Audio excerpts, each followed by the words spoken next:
Hello, everyone. Thanks for tuning in. World Combat Sports here with the one and only Mr. David McWater of Split T Management. He is the one and only infamous, intricate role player behind Teofimo Lopez and many other fighters that's in the sport of boxing. Drop your comments below as the interview resumes, and I'll try to get to them. You know what I'm saying? I'm not guaranteed, but I'll try to get to the comments. Mr. McWater, how you doing today? Good. It's a good day. How are you? I'm good. As you already know, you was a part of it. Everyone's talking about the 6 million plus purse bid win by Triller, and the fact that Matchroom had bid a little over 3, and then Top Rank 2.3. Now I want to ask you, how did this all come about? Being the fact that I spoke to you earlier about the way you negotiate the Vaccination Lomachenko fight and Teofimo Lopez. What was your mindset heading into this fight with a mandatory in the pandemic and was able to somehow negotiate the amount of money you were with the $6 million? Well, we didn't really negotiate anything. In the end, the $6 million actually came about because we were unable to negotiate a deal with Top Rank. They offered us his minimum, which he was unwilling to accept, and so we kept trying. And then the purse bid became a reality. We believed that going into the last week or so that they would make another attempt and try to raise their offer. Which they didn't significantly. They did make another attempt, but it was not any significant movement. So we rolled the dice. And that's what I was talking about. I know y'all rolled the dice. You told me last time, Mr. McWater, right, that you all were supposed to make much more than what Teofimo actually received for Vaccination Lomachenko. So heading into this fight with a mandatory as George Kambosos, what was your highest offer that you offered Bob Arum? Well, I didn't offer Bob Arum anything. I mean, they're the promoter. They offered us. I mean, they offered us his minimum, which was $1.25 million, and we rejected it. I can't say that we ever really gave them a number because we just felt like we were so far apart. I mean, in a facetious way, I told them $5 million that day because I was, frustrated that they just kept hammering away. Take the $1.25 million, and so finally I said, all right, well, they're like, give us a number, and I just felt like, whatever number I gave, they were going to hammer. So I said $5 million. But they have pretended like they didn't think that was facetious, but they know better. But it worked out. We stood up for what we believed. We believed the market would be, people. If Matchroom had won the purse bid, Kambosos would have been, forget about Triller, which is off the charts, home run. Yeah. If Matchroom had won the purse bid, Kambosos would have gotten paid more than what they offered Teofimo. And even if Top Rank, who came in dead last, had won the purse bid, it would have been 30% more for Teofimo than what they offered us. So, in every way, the market has spoken, and we're worth far more than what we were offered. You can look at any of the bids, and it's proof that the free market values this much more than, in this case, Top Rank did. And, maybe that's, I'm not trying to badmouth those guys. Maybe it's a case they didn't have the money. Maybe it's a case of they evaluate things differently. But, that's why God made purse bids.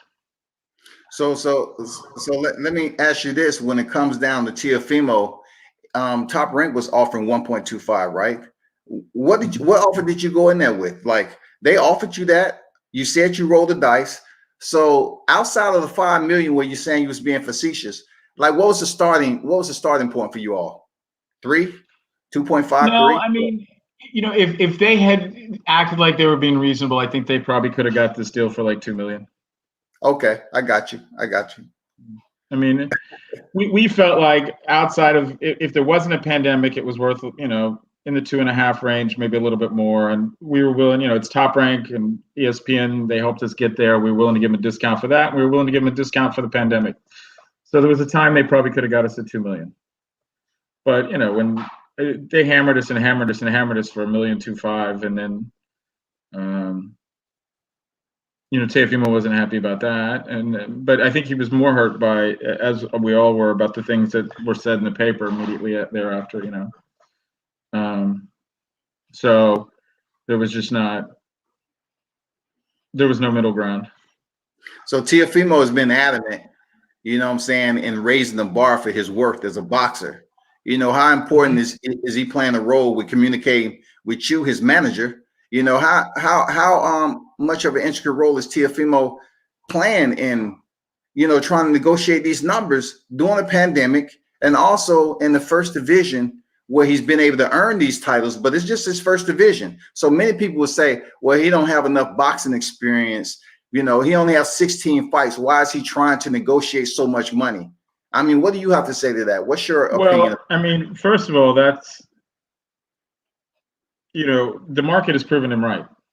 Yeah. So, like I said, any of those 3 bids, we get a lot more money. Doesn't matter who won that auction. We got 300% more because Triller won. If Matchroom had won, Kambosos would have gotten paid what they offered Lopez. If Top Rank had won, we'd have gotten 30% more money. So the market has spoken that we were right. But is he involved? Yes. He's a brilliant young man. All the great fighters are extremely intelligent. Some of them may lack education, but none of them are stupid. They're all extremely intelligent. Smart guys win boxing matches. So yeah, he's involved. He's young, and sometimes, we temper his enthusiasm and give him advice, but he's extremely involved in his career.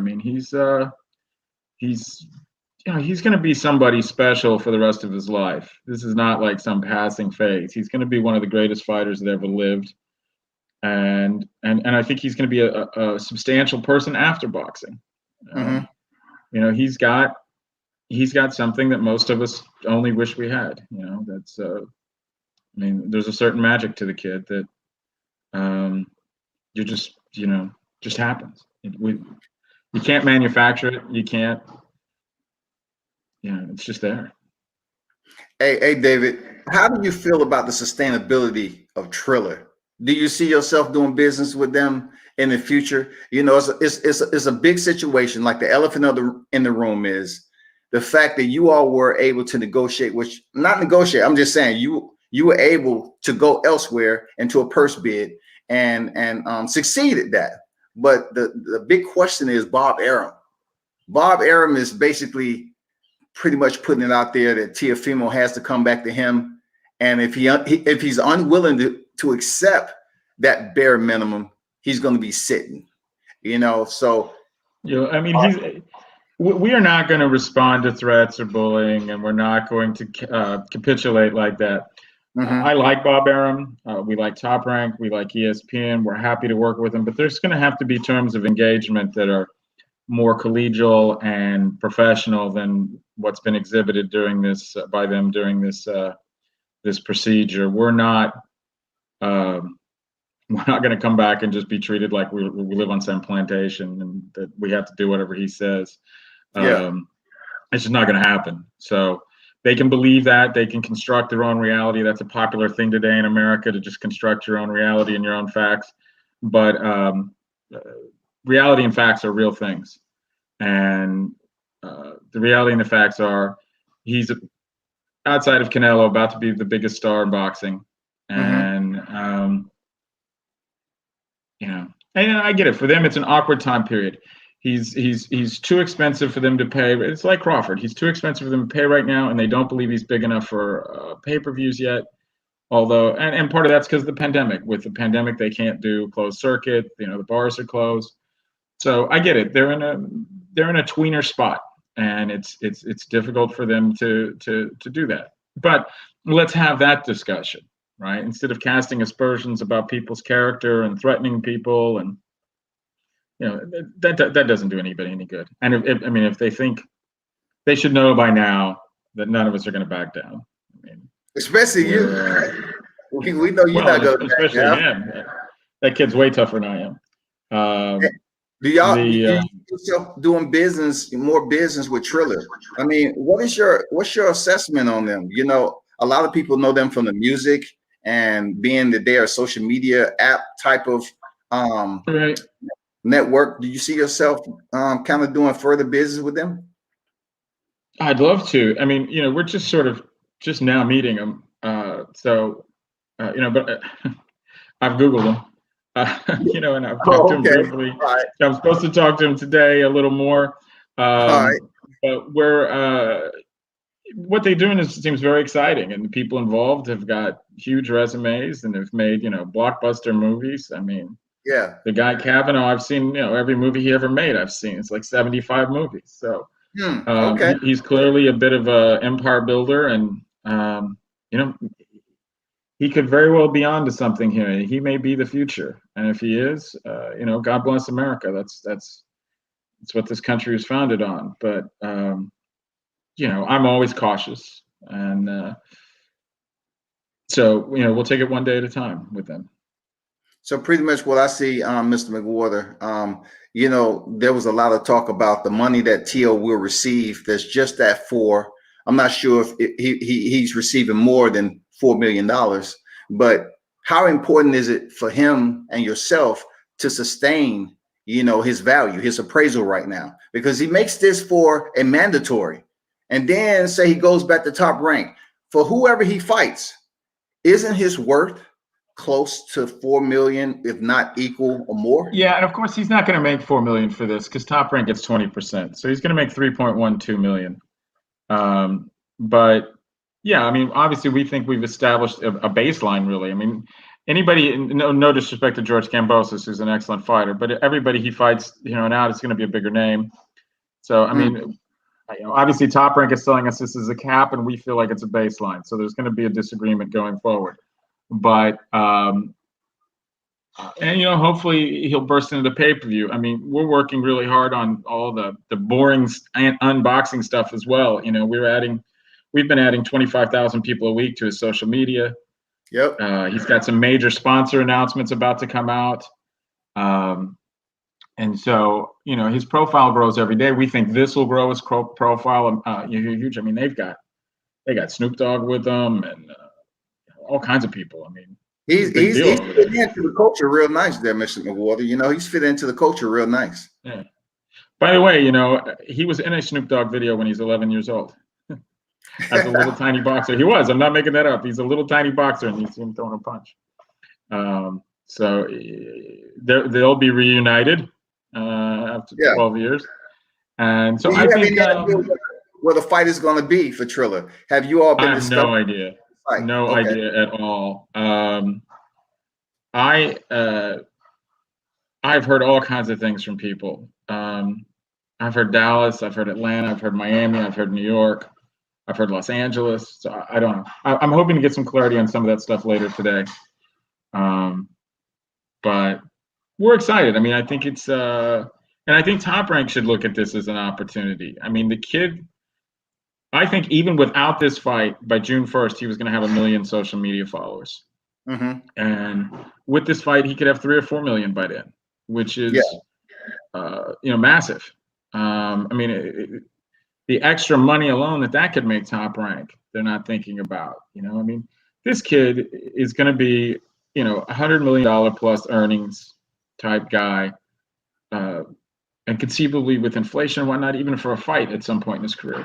So there's just, you know, there's incredible money, you know, a lot of fat on this bone. There's something here for everybody. And I wish Top Rank right now could have the foresight to see that. And they had, you know, the foresight to see. I remember at his first fight, Brad Goodman turned to me and said, "That's the best fighter we signed out of the Olympics." And, you know, they signed like 20 guys out of the Olympics. Wow. And I said, really? You know, because I believed in him, but you're always, you know, it's a very competitive environment over there. And he said, no, that's the best guy we signed. So, I mean, they had this foresight before, you know, they realized, and Goodman really drove that a lot, but they realized that they had something special, and they put a lot of energy and work into him, and they were wonderful.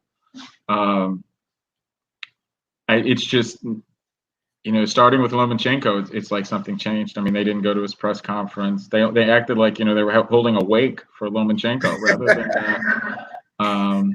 rather than sort of anointing this new king, which should have been exciting, right? It's the ancient vegetation myth. There's a new king, and the land will be fertile again. And for them, I think it could have been incredibly fertile. They could make hundreds of millions of dollars off this kid. So, we'll see what happens. There's a lot of obviously there's a lot of motion right now. People on both sides feel battered, and I think as that calms down, maybe there'll be some constructive talks. But we're not taking any steps backwards. So. Hey, I know you're not. Hey, that's why I always got to hit you up, Mr. McWater. I know you're not taking any steps back, man. You're a smooth operator when it comes to this boxing game, and what you do in general with split team management.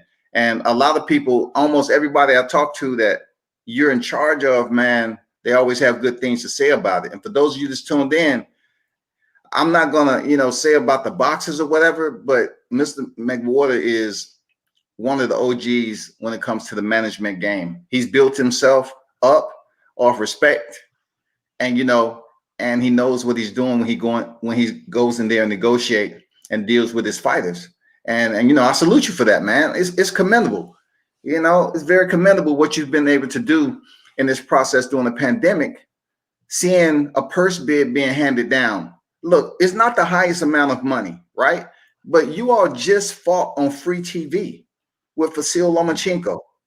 Imagine if that fight would have been on PPV. That would have somewhat generated more interest and monetary value to this fight potentially. You know what I'm saying? But it works out both ways, I think, because now a mandatory fight and a name like George Kambosos is getting more notoriety just from Triller winning the purse bid. And I don't know if you know this yet, but are they going to be on the undercard or something of Mike Tyson and Evander Holyfield? We're not going to be on the undercard of anything. Oh, he's the greatest fighter in the world. He will absolutely, positively be the main event. That's what I'm talking about. If Mike Tyson's on there, God bless him. He's one of my all-time heroes, but he will be on our undercard. This is the takeover's day, not anybody else's. David said that like you Al Pacino. It's the takeover day. You know what I'm saying? That's what I'm talking about. So when should we hear some official news on this? I think pretty soon. Like I said, I'm supposed to have a Zoom with him here in a couple of hours. They're on the West Coast, so it's later. So I think I'll know a lot more soon. I think the press will start getting probably some news maybe Tuesday or Wednesday.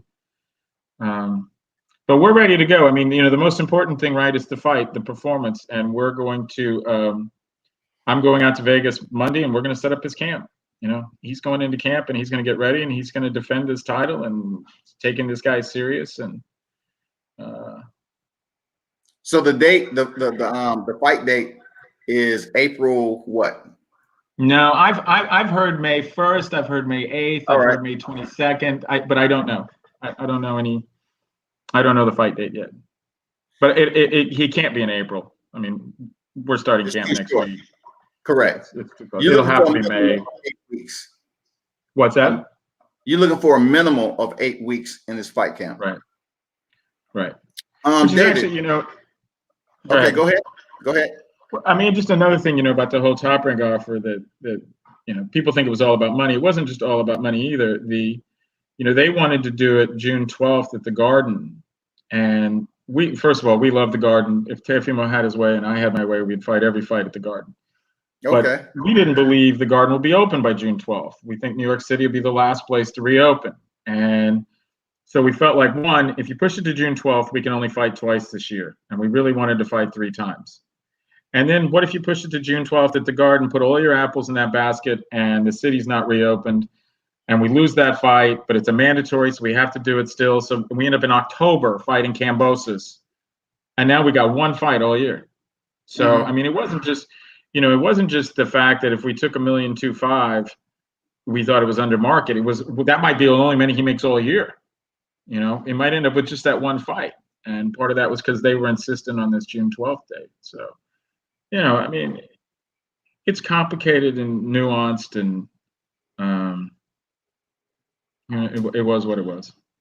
Do you and Bob Arum have a pretty decent rapport with one another, or what? I've always liked Bob a lot. Yeah, I don't know how he feels about me. You'd have to ask him, but I've always liked him a lot. He's a funny guy. I mean, look, he's tough. He's a good poker player. He can be ruthless. He doesn't have much of a filter, but he's a very charming guy. And most of the way through this journey has been a big believer in Teofimo. Okay, for sure. That's good to know. I mean, salute to Drew Titan in the building. Thanks for the super chat. He said, "Well played by Teo. Got to give it to the kid. I hope everyone in the industry is paying attention. Top Rank, the zone, and the PBC methods are dated." What do you have to say about that, Mr. McWater? Well, yeah, I mean, I think there's some truth to that. I think the world progresses, right? And so maybe this is the next iteration. But I also think, different outlets have different kinds of contracts. And I think part of what has hamstrung Top Rank here is the contract they have with ESPN, has a cap. And that's it. That's what they can spend. And so, in the old days, a fight like this would have been vied for by HBO and Showtime, and both groups would have wanted that date badly enough that they would have went and paid market. But now, since everybody's got direct deals with their TV group, they have just a budget. It's not the same. So it's definitely a different era, and it's probably ripe for groups like Triller that are going to be disruptive. So I don't think they'll be the last one we see like this. I think there'll be more. Oh, is that right? So do you believe in doing away with tradition and going to a new type of setting? Being the Triller puts on boxing cards, right? / exhibitions with music entertainment on the card also. Do you think that's going to enhance when you all fight on that card, his PPV numbers and everything? You know what I'm saying? Do you see this as the new wave? And how they going to start? It's impossible to predict something like that, but it's certainly a logical conclusion that could be a deal. I mean, spectacle has always been part of boxing. I mean, there's nothing new about that. Tex Rickard used spectacle 100 years ago. So, it's just part and parcel of the business. But they've certainly got a new twist. I think, what people have to realize too is in this new era with the internet and with the social media, you have people that you've never heard of that are celebrities because they have an online presence. People pop up and make their own. In 35 years ago, if you wanted to be on TV, good luck. You had to get a network show. It's impossible. Now you make your own YouTube show, and there's people with giant followings, right? And so. If you wanted to release a record, you had to go get a record contract and everything. Now you just put out your record. They don't even call them records anymore. So, you can build something now with human spirit more than human capital. And that's a big change, that the internet has given us. And so I think there's going to be people like this that pop up. And in this case, they have human spirit and human capital, but that pop up and are able to be disruptive to industries because they want to be, because they have a touch on the internet on what's out there. So it's a new time, and it's very exciting for everybody, and not just in boxing. I mean, I think in life. I got a sister-in-law that's an influencer. I can't really explain what she does, but she does very well.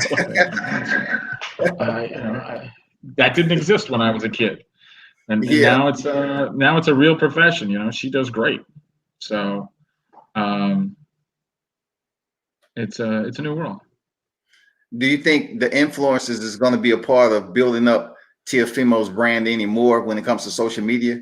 You know what I'm saying? Look, the one thing I like about Teofimo Lopez is that you ask him a question, he's going to answer it. A lot of people are pretty much upset that since he's won the titles, he's been Twitter happy, and they say his ego is bloviated. But I like it. I like the way he's, opened up a lot more because he earned it. You know what I'm saying? Right. I have to tell you, for a 23-year-old kid, I think his ego is remarkably checked. I mean, I remember 23 getting exciting because, we won an intramural basketball game, right, through a strike in bowling. I mean, the guy's the undisputed lightweight champion of the world. He's 23 years old. I think he's actually amazingly humble. I mean, you'd never hear that. I would never stop bragging if that were me, Yeah. So, you know, I'm impressed actually with how humble he is. And you see a lot of little things because he has a lot of respect for the sport. I was talking the other day and about, I guess Kambosos is calling this Kambosos Lopez, and he says, when I fought Loma, I always called it Loma Lopez out of respect because I knew he was the lead champion, and that's how you're supposed to do it. And so I think that was that shows a lot to his characters. He's a student of the game. He's a fan of the game. He's very old school. He's a throwback guy. And he may be a next generation skill, but he's a last generation guy, and which makes him actually very charming to work with. I mean, it's you can't help but love the kid, even if he couldn't fight, you'd love him. And but I think he's remarkably humble. I got a buddy that won 14 games one year for the Twins, and I'm like, if I ever won one game for the Twins, if I pitched batting practice for the Twins one day, that'd be the first thing I told everybody. Every time I met him, I'd be like, hey, I pitched one day for the Twins. This guy, my friend struck out Derek Jeter once 3 times in the same game. I'm like, how do you not just tell everybody you meet that the first time you see him? But some guys, the guys that really have it are humble. It's guys like us that washed out in high school that brag about stuff like that. But I think he's remarkably humble. A question for you, David. Salute the barbershop conversations in the building. How will you navigate Teofimo's career after the fight, knowing Bob wants revenge? Bob Arum is a Harvard Law School graduate. He's not stupid. He's very smart, and he does.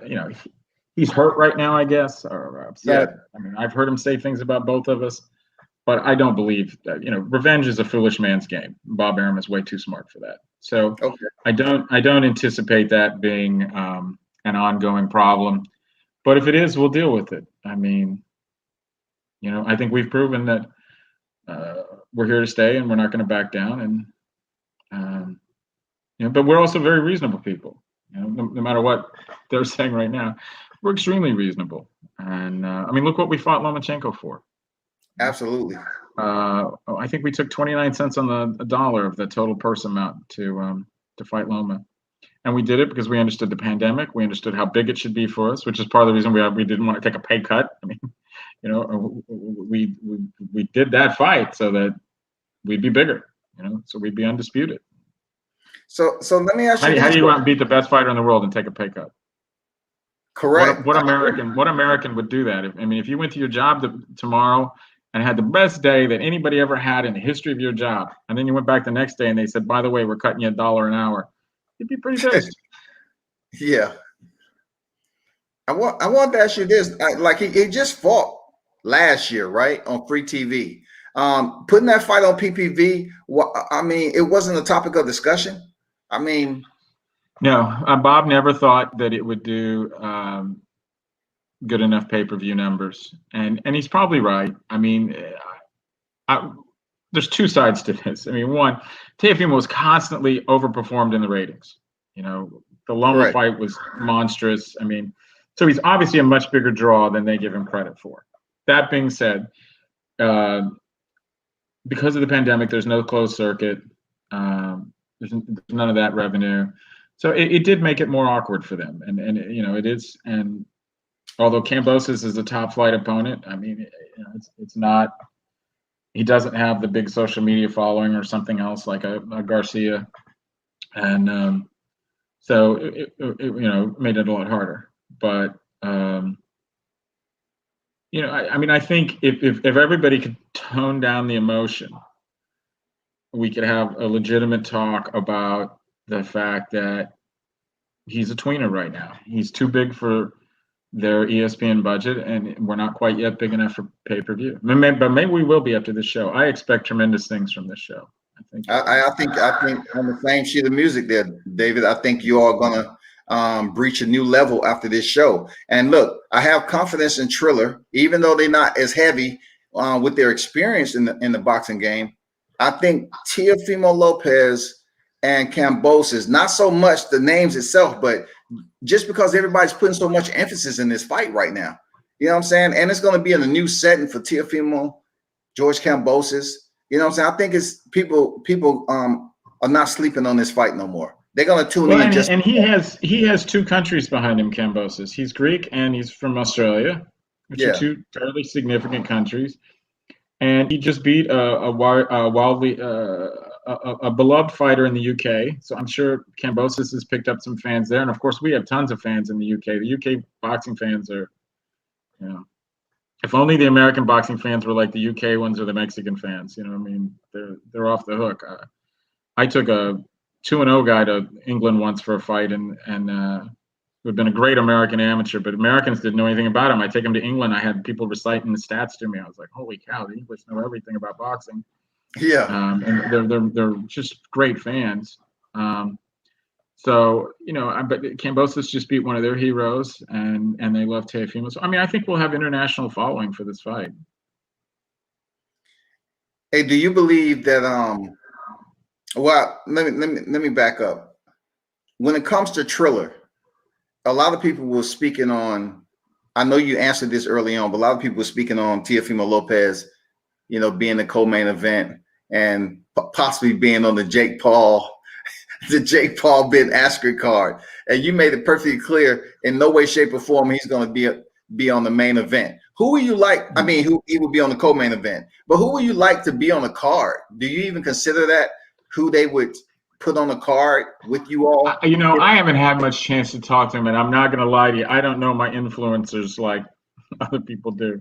I can't tell you which Paul is which. I know one of them knocked out Nate Robinson, which surprised me. Nate was such a great football player and basketball player. I thought he'd do better. He wasn't a boxer, David. Yeah, I mean, it was just, I was shocked when that happened. But, you know, I don't know. I've heard this Tyson Holyfield thing. There's some people that mentioned Oscar, which would be awesome. You know, so but I have no idea. No idea.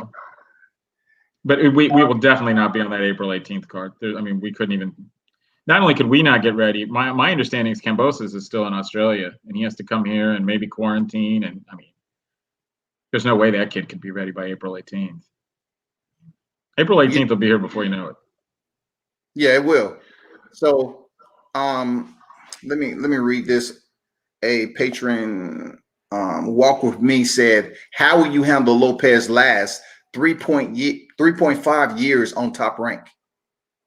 Yeah, I'm not sure it is 3.5 years, but I know they've been putting that out there. I think it's a little bit less, but whatever. I don't want to split hairs. I mean, the same way we handled the first 3.5 with dignity and politeness. I mean, we've always been polite to them. We've always tried to act with dignity. We've always tried to be reasonable, and we'll do the same thing. And hopefully, they'll respond to that. I think perhaps in the past they thought that was weakness. Hopefully now they know it's not. There's no way to continue to do that.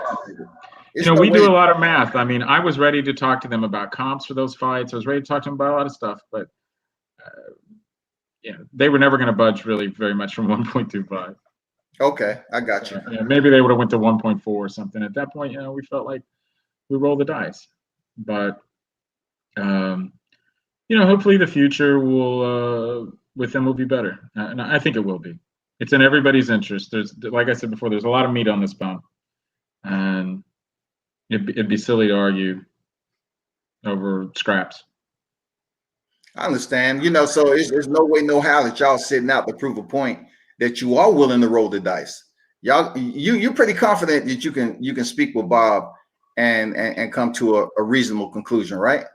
Yeah, well, and also, I mean, I saw the sit out thing that he said, but you know, we've got 6 belts. I mean, there's going to be other mandatories. So I mean, if they want to threaten us with something like that, we'll just do another mandatory. There's obviously a market for Teofimo Lopez. I mean, and I don't mean that as a threat. I'm not doing what they do, but it's just a silly thing to say because you know, obviously we want to be cooperative, and I would hope they want to be cooperative. That's good to know. I mean, you only have like 2 other mandatories in the belt system anyway. when it comes down to it. But it's good to know, man. You know, like what else do you have brewing this year, man? Tell me a little bit about the MSG. I believe that's around your neck of the woods, Madison Square Garden, Barclays. Are y'all gonna try to take advantage of that? Well, I mean, I you heard tell they're me like when New York's going to 1,800. reopen.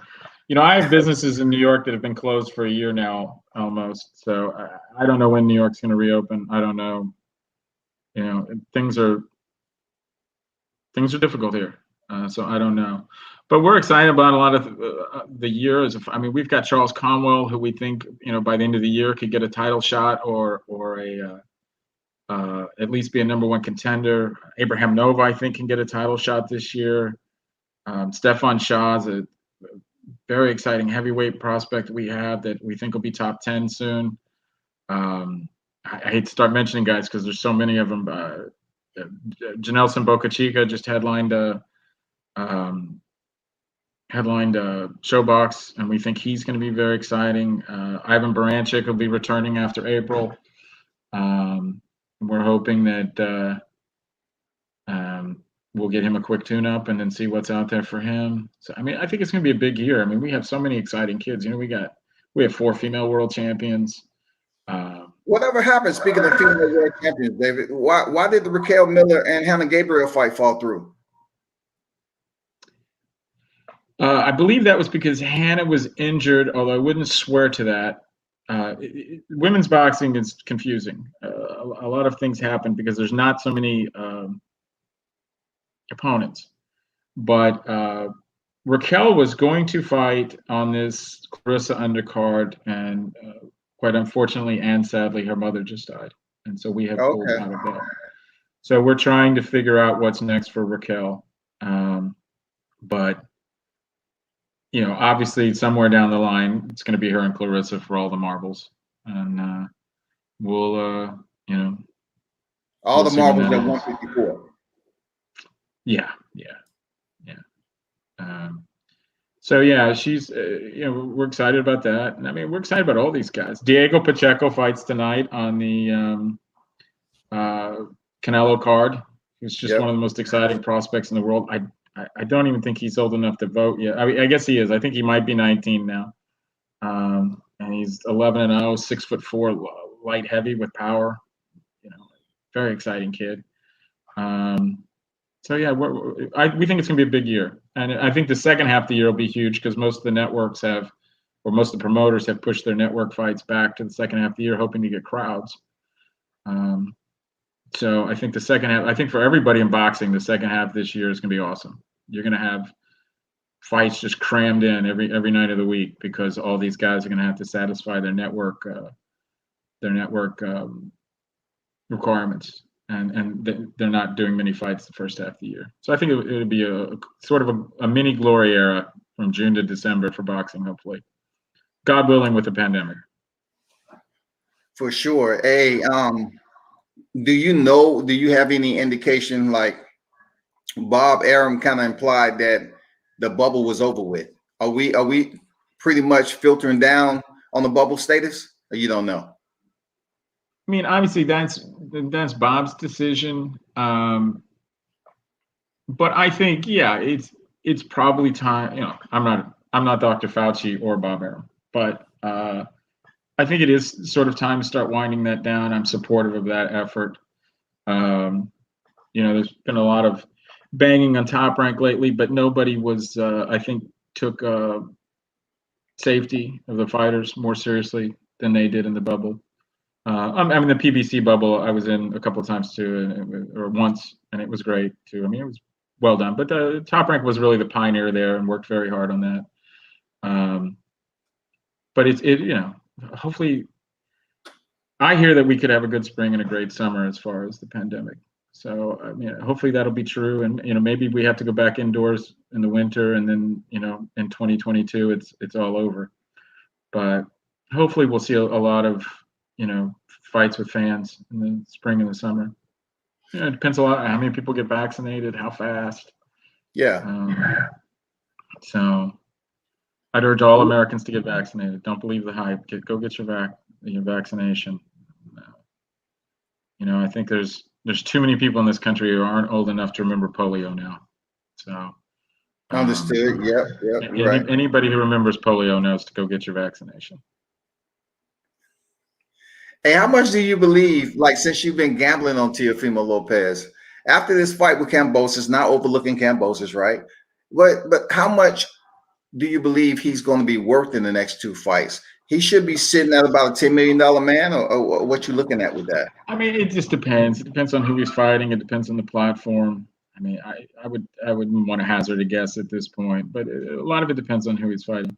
What I can tell you is that he is a historically unique fighter. I mean, we run data all the time on people, and we can't find an American comp for him. Like, I don't think there's ever been an American lightweight who's done as much, as fast, and as young as he has. I mean, I know there hasn't. I mean, we've done the stats. So he's a remarkable. It's remarkable what he's done, and when he retires, people are going to talk about him the way they talk about the Sugar Rays. It's going to be. I really believe that wholeheartedly. So. It's a once in a lifetime opportunity for everybody involved with him. I certainly realize that, and I think maybe Top Rank's lost focus of that lately, but hopefully they'll regain that focus and realize, being involved in this opportunity here is a gift from God, and we shouldn't squander it. Walk with me. Mentioned, I'm not sure if this pertains, but he said, is working with the PBC is in any capacity in your future? Yeah, of course. I mean, I have, we have, I don't know, 20 people with Top Rank. We've got a dozen people with Ludabella. We've got people with Triple G. We got people with Golden Boy. We got people with Salida. We have people with all the promoters. And, we're talking to PBC about some stuff right now. We're totally open to working with them. They've got they've got 2 great platforms. So yeah, I mean, I think we'd love to work with them, and I think you'll see more of that happening in the future. Absolutely. I know you're a busy man, Mr. McWater. Once again, I truly appreciate you stopping through to chop it up with me with World Combat Sports. Thanks for picking up my phone calls. I truly enjoyed the communication process between you and I. And to everybody that tuned in, thank you for supporting boxing in general, and appreciate what Mr. McWater is doing with not just Teofimo Lopez, but with all his boxers. I appreciate you. Thank you. Thank you for having me. All right, have a good one. You too. So there you have it, people. Hopefully, you kind of got a gist of some of the answers that you wanted. I'm still in the process of setting up the creme de la creme that everybody wants to talk to. You know what I'm saying? the try to get it from the horse's mouth himself, but it takes a little time because everybody's tugging and pulling from different network levels. But I appreciate everyone who pulled up. It's a lot that he talked about. The situation with the Top Rank deal. He pretty much told you all with Triller. I know a lot of people was talking about Tyson Holyfield. We truly don't know. He mentioned he has to speak with Triller. So when it comes down to it, he's basically saying he's going to be the main event. So if that is indeed the case, I'm curious to know who the undercard is going to be. And once again, that's setting a standard, right? That's setting a motherfucking standard. What he's doing, he's setting a standard for himself. Look, I heard people talking about sustainability. Mr. McWater, the way he do business, Teofimo will have no problem sustaining his marketability, his appraisal in the sport of boxing. I'm just being honest with you. Just because he was able to get $4 million on this himself doesn't mean he's going to be incapable of achieving that marker with another fight. Because check this out. If he was able to do it with a mandatory in George Kambosos, what do you think he's going to be able to do with a bigger name? It's just only the beginning. What do you think he's going to be able to do with a bigger name when it comes to the negotiation process? You know, the numbers are going to continue to grow monetarily, and he's going to be he's going to be on an astronomical level when it comes to what he's actually worth once he does move up to 140, 147. Not only that, it's the fact that he was able to achieve, you know, his belt system. He was able to win those crowns in his first division at 135 pounds. That's a big deal. I need that. You know, I just need to continue to put it out there, right? I don't think hardly anybody is going to be concerned on one green belt that he has and how much value it doesn't have. It has enough value for him to attach it with the other belts. What he was able to achieve with a fight in Vasil Lomachenko, who was not only the franchise champion, but he was the WBC champion. You know what I'm saying? Even though they fought for the vacated, he defeated Luke Campbell for it, right? So he absolutely beat the man that had everything besides the IBF title. He beat the man. Look, Teofimo Lopez is on the brink of being a superstar. He's on the brink of separating himself from the rest of his class. And that's what some people is just not willing to commit to right now. I'm fully committed to understanding this a long time ago. My shit ain't never changed. It's never changed. Before he was champion, it never changed. You know what I'm saying? So it's been a lot of talk about the money. Isn't that what boxing is about? It's about the money, y'all.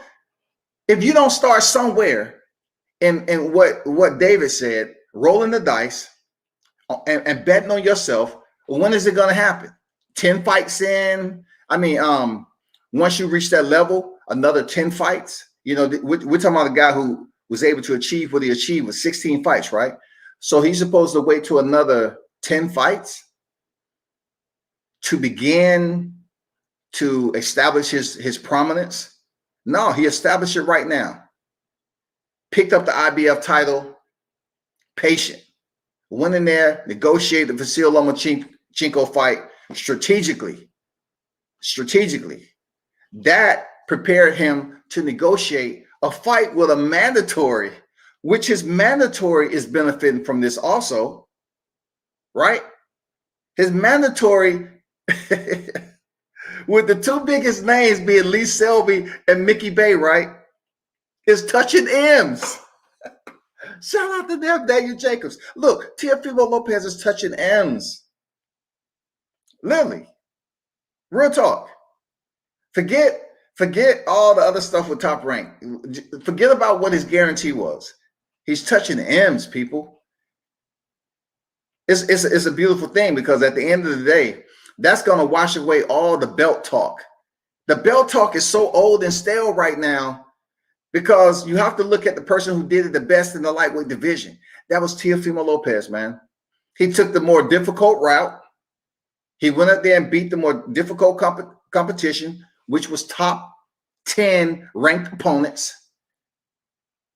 And he achieved the victory. He is the lineal, y'all. He is the lineal. I told y'all, pay attention.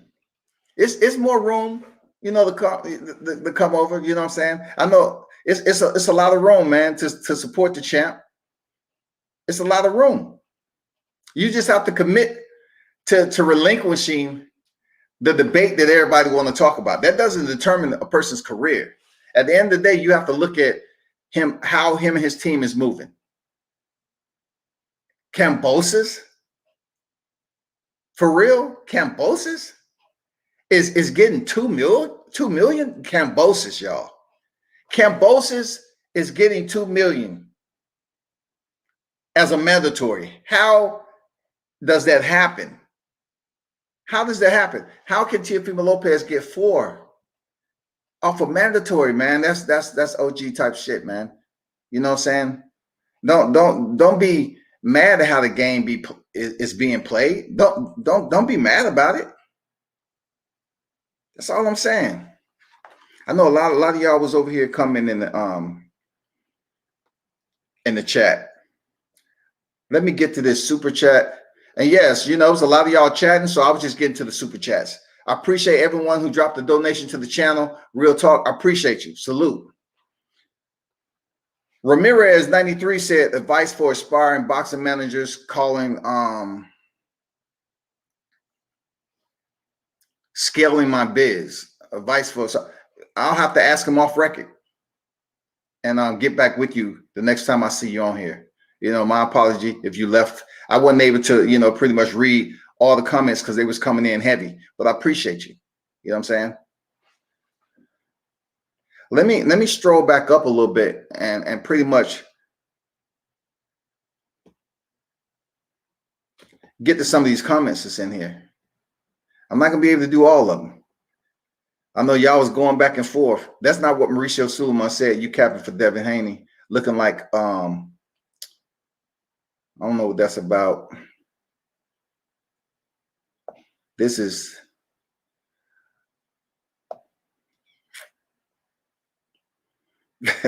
I'm not gonna get in that beat. This is Teofimo live, y'all.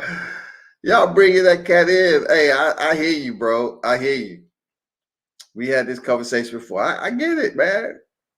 I get it. But one thing you're gonna have to respect.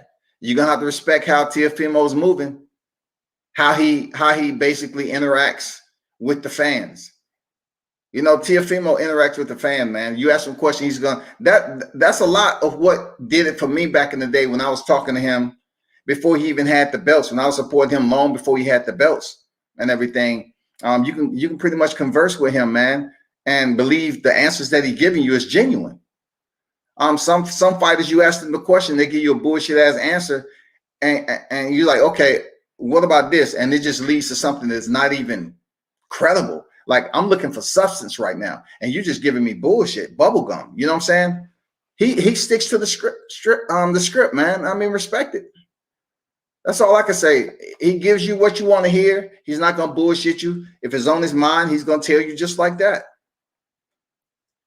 Teo just disrespected Tom, Bob, and Top Rank. Problems coming. I hear a lot of people talking about problems coming, right? If boxing was so easy for promoters just to shelve a fighter because they're doing better for themselves, they're trying to do better for themselves. Like, I know it's been penalties that everybody relates to, right? Everybody loves, you know, talking about down the Floyd Mayweathers and stuff like that. Listen, Floyd Mayweather was able to do it. He had to deal with some people, but he was able to do it. Mikey Garcia, people has been mentioning. Mikey Garcia took it upon himself to be out the sport and take it to the courtroom and have arbitration and all that. It cost him some money, but in the end, he ended up getting what he was getting. Did it kill him? Are they still boxing? Are they making money? Yes, they are.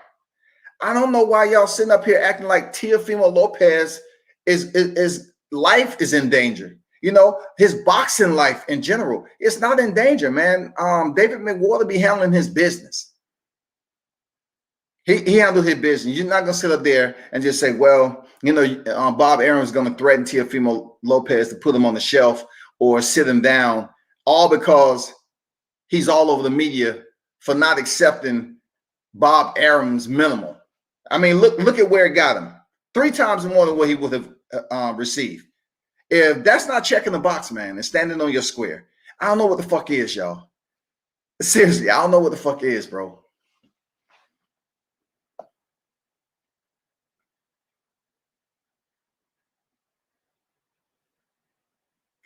Okay, someone mentioned mandatory being Lomachenko. Hey, if he chooses to fight Lomachenko again, cool. If he chooses to fight Lomachenko again, cool. But one thing he was able to do is get all the belts. He was able to get all the belts. Lomachenko, he didn't have confidence in himself to do that shit. And look, only thing he had to do was keep the WBC belt, okay? Before there's a petition for the franchise, just keep the WBC belt and face Teofimo Lopez. Just face him. Teofimo Lopez was the IBF. That's all you had to do. It wouldn't be no clouded, you know, back and forth verbal sparring tomorrow. Who's really undisputed? Who's not undisputed? Blame Canelo Alvarez for petitioning a belt that never existed. Blame Mauricio Suleiman for bringing that shit into existence. Like I say all the time, when Pac-Man, when Tay told me, he said, goddamn Canelo petitioned something that wasn't there. So Canelo got the belt, did nothing with it. All this time we're wondering what's going on with the franchise belt. All of a sudden, Lomachenko petitioned for it, vacates, and the only thing he had to do was wait for Teofimo Lopez to come off that Richard Comey fight and fight him. But when it's all said and done, people, you have to understand, he has all the belts, dog. You don't want to say the word undisputed. But look, if you choose not to say the word undisputed, it's not going to change anything. Right now, Teofimo Lopez, man, at the lightweight division, is undisputed champion. He fought champions. He fought top tens. Mauricio Suleiman invented a belt of superiority. What does super stand for? Super, superiority, whatever. Super has somewhat diluted the word world. You could be a world champion, but yet you ain't super. You know what I'm saying? Like, what the fuck? You have to blame the people and place culpability on them for what they say, doing away with tradition and moving towards innovation. That's Mauricio Suleiman, the president of the WBC. Like I told you all before, I say it again. Peep this out. I mentioned this several times before. I mentioned this. If by chance Teofimo Lopez decides to face Devin Haney, right? Because every time I speak about Teofimo Lopez, his name came up. So it's a cool way on how to attempt to banish this belt, which won't happen. This is the cool way. If they fight Teofimo Lopez for all the belts, and he is the franchise champion, and he cannot lose the belt, Teofimo cannot lose the belt, just like Mauricio said. But Team Haney will have to petition to have that shit transferred over. That will go against all the Haney's freaking bylaws because they want to be, quote unquote, the strict, true to form lineage undisputed title holders. So there's no way that they're going to request this franchise belt. They're not going to do it. I'm just assuming if they really sticking to what they've been pushing, they would not request a franchise belt, right? So therefore, you have Teofimo Lopez, who is undisputed right now with the franchise, right? So therefore, let's just say he faced Haney, right? They will have to request for the transfer, just like Lomachenko to Teofimo. They will have to request for Teofimo franchise to be transferred over. You're not going to keep both belts. You're not going to get online the next day and say, you know what? We didn't petition for the franchise belt, but they gave it to us anyway. And we kept the WBC belt and we have all the other belts. It's not happening that way. Just get it out. Just get it off your noggin, y'all. This shit is not going down like that. One or two things have to happen. They have to petition, or they're not going to petition. Petition or not petition. One of the two. If they don't petition, I'm pretty sure Mauricio Suleiman is going to keep Teofimo Lopez as the franchise belt holder. That franchise belt ain't going nowhere. It's not going anywhere. Know that the franchise WBC belt, as many hours and days as people want to talk about this belt, I talk to people too. I do. I don't put all the shit on my live. I talk to people too. I ain't talking to middleman either, right? The franchise belt ain't going nowhere. So, like I said before, for those of you that's Haney advocates, because everybody wants to see that fight, right? All right, cool. But understand this. All of what you done heard Bill say, Haney, all this, they better not petition for that franchise belt. They better not petition for the franchise belt, because if they petition for the franchise belt, they're not going to be able to keep the WBC belt. They're not going to be up here as flaunting the WBC franchise belt, the WBC world title, and then you have the WBA, IBF, and the WBO and the lineal. It's not going to work like that. So you got to pick and choose. And you look, I'm just giving a scenario. To be honest, World Combat Sports, I'm just giving a scenario, y'all. I'm giving a scenario that I don't even believe. Seriously. I'm being honest. I don't believe it. So that is a point blank period waterfall to this franchise shit. Right here, the lightweight division. Period. That is it. Y'all want the fight to happen so bad, right? But when it comes down to it, Teofimo petitioned for the franchise belt to be transferable. Haney them are totally against the franchise belt, period. Okay, if you are, don't request it. Don't request it. So if you say everything else, you don't want it, and you want to go into this fight with your belt and all the rest of the belts that Teofimo have, right? What is next? When people continue to say that Teofimo has the franchise belt and you have the secondary belt. You're not going to get both. They're not going to give you the franchise belt. They're going to sustain the belt with him, and you're going to continue to keep the belt you have and the rest of the belts in the lineage if that plays out like that. That's it. Y'all need to try to find out how that works. You know what I'm saying? I mean, I'm just saying, you're not going to get both. You're not going to be able to sit up here and hold the franchise all the way to the WBO title and say, you know, look at me. I got all the belts. I know this for a fact. It's not happening. And Mauricio Sulaiman will not allow a fighter to banish a title that he spent so much time bringing to the surface, which is going to be further implemented across to other than weight classes within boxing. Okay, the franchise belt ain't going nowhere. It doesn't matter how many lives you do. It don't matter nothing. One name is not going to, place this shit in seclusion. It's not going to ostracize this belt. It's not going to put it in confinement. This belt ain't going nowhere. So either they request it or they don't. If they don't request it, he's going to stay franchise champion. He's still going to have some say-so. Whoever's beneath him, still not going to be as mandatory. But let me tell you a little secret. Let me tell you, and I appreciate the ones that's fucking with me today. It's a lot of people making comments. I took a time to talk about this because I'm gonna stick to my square. But let me tell you a secret, right? And please screen record it. Screen record it however you see fit. You know what I'm saying? When Teofimo Lopez, if he does, after Kambosos, face Devin Haney, he will win that fight. Teofimo Lopez will win that fight. Be sure you show up with your Cash App, shouty. I'm not going to start going off the numbers on who paid me money. I don't want to put you in the live chat who paid me money off Teofimo Lopez.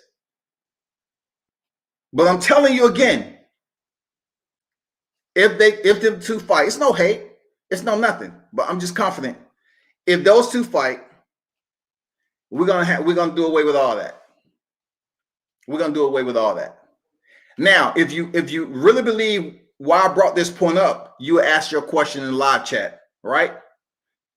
This is what you ask.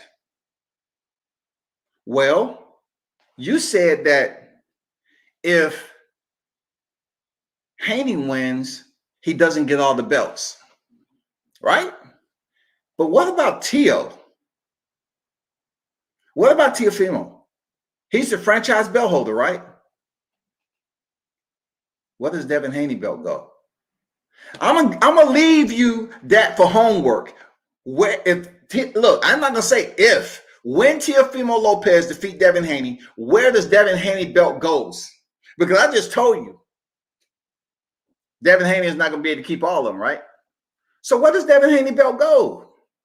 How does that go? Like, y'all better start figuring this shit out. And don't say anybody else has mentioned this. Where does Devin Haney belt goes when Teofimo defeats him and take his belt? The only belt that he has a claim to fame to right now. Where does it go? Because Teofimo Lopez is the franchise champion right now. He is the active franchise champion in lightweight division. He is the second, you know what I'm saying, in the lightweight division. So ask yourself, if Teofimo Lopez wins, where does the new WBC world title goes in his collection? Does he keep it? You know what I'm saying? Because that wouldn't make any sense, is it? Because as a franchise champion, you don't have mandatories. What happens to the title? If you really truly understand what I'm asking you, you'll find out how much value that belt has. I'm saying, just do it. Do your research. Do your research today, please. Teofimo Lopez wins and beat Devin Haney. Where does Devin Haney belt go? Do Teofimo Lopez keep the franchise all the way to the WBO, which I told you Devin's not going to be able to do? Where does his belt go? Does he win it? Devin Haney loses it? Where's the title going? Hey, y'all better ask yourself that, because y'all better ask yourself that question, because y'all going to be pissed off. Y'all going to be pissed off at the scenario I just gave you. Team Haney, the way they've been criticizing the franchise belt, they cannot request it. That's going against code, right? Just like my boy Dion said, it's going against code. They cannot request the belt. That's not what they do. So they got to pretty much just stick to their guns, keep their belt, and fight for everything else Teofimo has, right? All right, cool. But since you didn't request the belt, when you lose to Teofimo Lopez, where's Devin Haney belts going?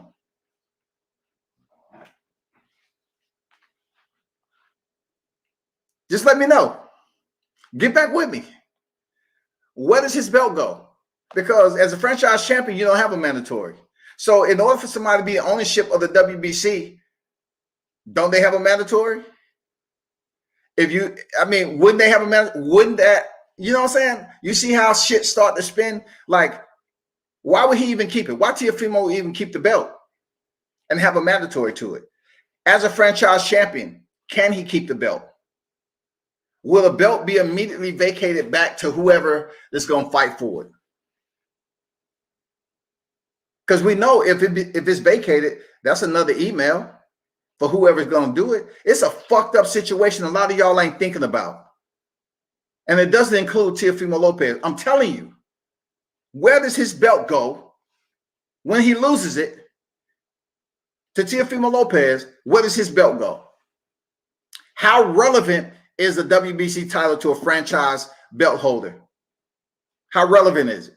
Y'all need to understand that, man. Figure it out. Let me know. Let me know. Because I told you the left and the right. Team Haney can't request that franchise belt. That's against their code. That's against their honor system. No way. They can't request that shit. They have to stay true to the code, right? True, undisputed, with the lineage behind it. Back to the 1960s. Okay. Got it. But what happens to that belt when Teofimo Lopez collects it? Y'all should be asking yourself that. Pac-Man say Teo didn't duck Devin. If he doesn't fight Devin next, that's a duck. That man don't have to go right back into a hard fight. Man, true words, man. True words. Drew said, Junior, I'm looking at your comments, and it's clear that you are unqualified for my moving forward. Carry on. God damn, he gave him the carry on military term. Shit. Law enforcement too. Shit. Carry on.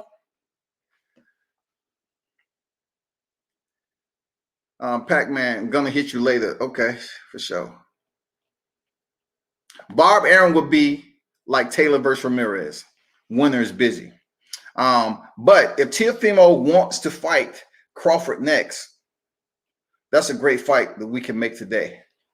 Stop it. Stop it. What are you talking about? Fight Crawford next. What are you talking about? Fight Crawford next. Kenner, Yoa Jr., I remember World Combat Sports shouted you out for that. He exposed Drew Titan about Devin being Haney's mandatory. Man, y'all be thinking too hard, man. Shout out to everyone that tuned in. At the end of the day, man, it was for the boxing. You know what I'm saying? It was for the boxing Hall hardcore fans, the aficionados, and the temporaries that pulled up too. I appreciate everyone that was pulled up. You know what I'm saying? So whoever you are, you said, yo, world is combat with a C, first of all. It's combat with a C. And I'm not going to dictate what somebody else put in the comment section if it's boxing related and their opinion. If they trolling, that's different. But if they have a different opinion that's opposite of mine, I mean, come on, bro. He say you're gonna let Drew Titan spread lies on your channel again. He never came back for that smoke with you about Loma. Man, we hashed that out, man. You know what I'm saying? We talked as men. You know what I'm saying? That's like, that shit is behind me, for real. Drew showed up and he's communicating with y'all. You know what I'm saying? Big Dog, great interview, WCS. I appreciate it. But yeah, I mean, he's communicating with y'all, man. That shit is in the past. Like, look, this I'm not gonna turn this shit into a circus, man. This was strictly David McWater's interview. Man, respect the grind, man. All the people that's out here on social media is grinding. You ain't gonna believe everything I say, and you're not gonna believe everything all these other cats say. You know what I'm saying? Yeah, we both, you know, had our lives or whatever, but man, I'm definitely not speaking on that shit right now. That's over and done with it. You know, sticking to the G code, that's what it is. Reaching, you duck that smoke. Kenner, man, I know you an instigate, dog. You want to instigate some shit. And listen, people, about this. I'm not saying you one of them, but you might be mad at them. But you want to bring it to me so I can fight the battle. It's not even a battle. It's not even a damn problem. I'm sticking with Teofimo Lopez. It's not even a problem. Alex said, facts, Teofimo is setting a standard for the young fighters. 3.1 million, and that before taxes. Manager faced 3 sanction fees. Hey, take out the fees. Take all that shit out. He's still bringing home M's, y'all. Plural. He's still bringing home M's, man. Andrew Charles in the building. Alex, everybody in here giving Teo his props for his move. Yeah, man, salute.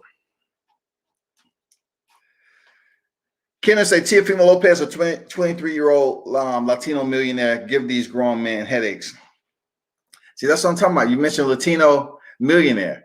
Like you have influences that come over here to the live chat, man, and they be wanting people to fight battles. No, man, fight your own battles, bro. You know what I'm saying? That's all I can tell you. Fight your own battles, man. Drew Titan at World Combat Sports, solid stuff this afternoon, fam. As you can see in the chat, you have a couple of baiters. That's what they call. Let me rephrase and underline it. Baiters and influencers and agitators are all the same people. This is why I barely comment. Salute. Hey, man, you comment the way you comment, bro. Comment the way you comment, man. I'm not worried about that. As long as there's no troll shit, I'm good. I see the comments as much as I can. You know what I'm saying? But that's the second time he's been in my live chat. And man, y'all go at it.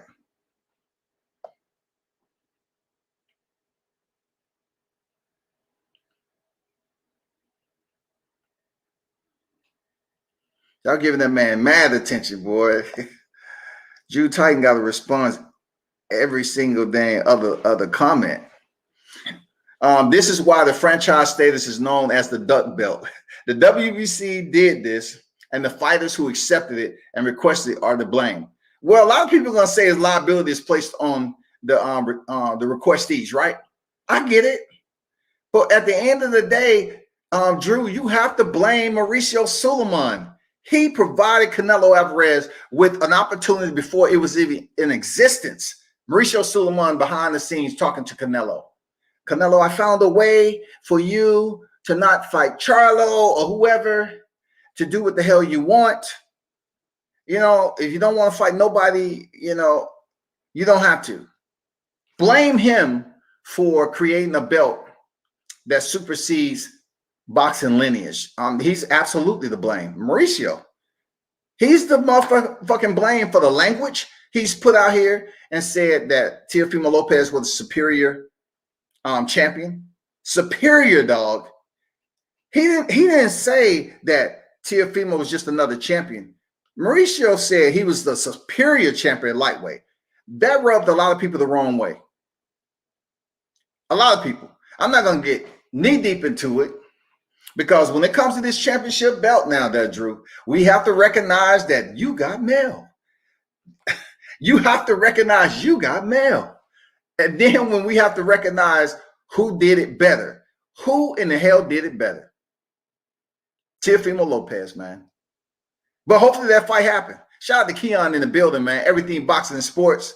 Man, y'all be sure to tune in and check out Drew Titan, Everything Boxing and Sports. Check these cats out and tune in to their channel. Barbershop Conversation was over here earlier. Check them out, tune in, and see what they got to say, man. I know somebody asked me about my PBC jacket earlier.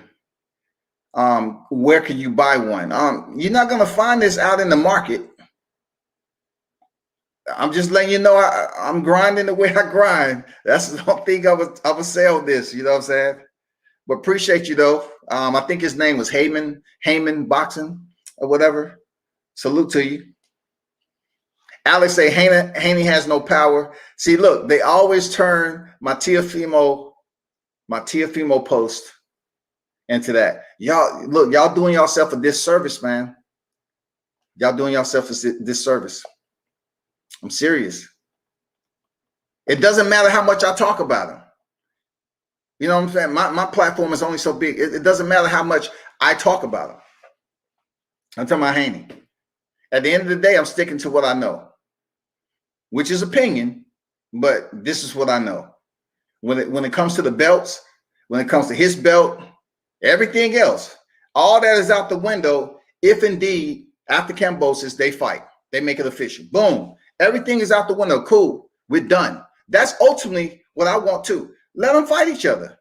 But I will turn back around and say, you've heard Teofimo say this several times. He say, I did all the work. Show me something. What's wrong with him saying, show me something? You know what I'm saying? Show me something. That's all I want you to do. Show me something.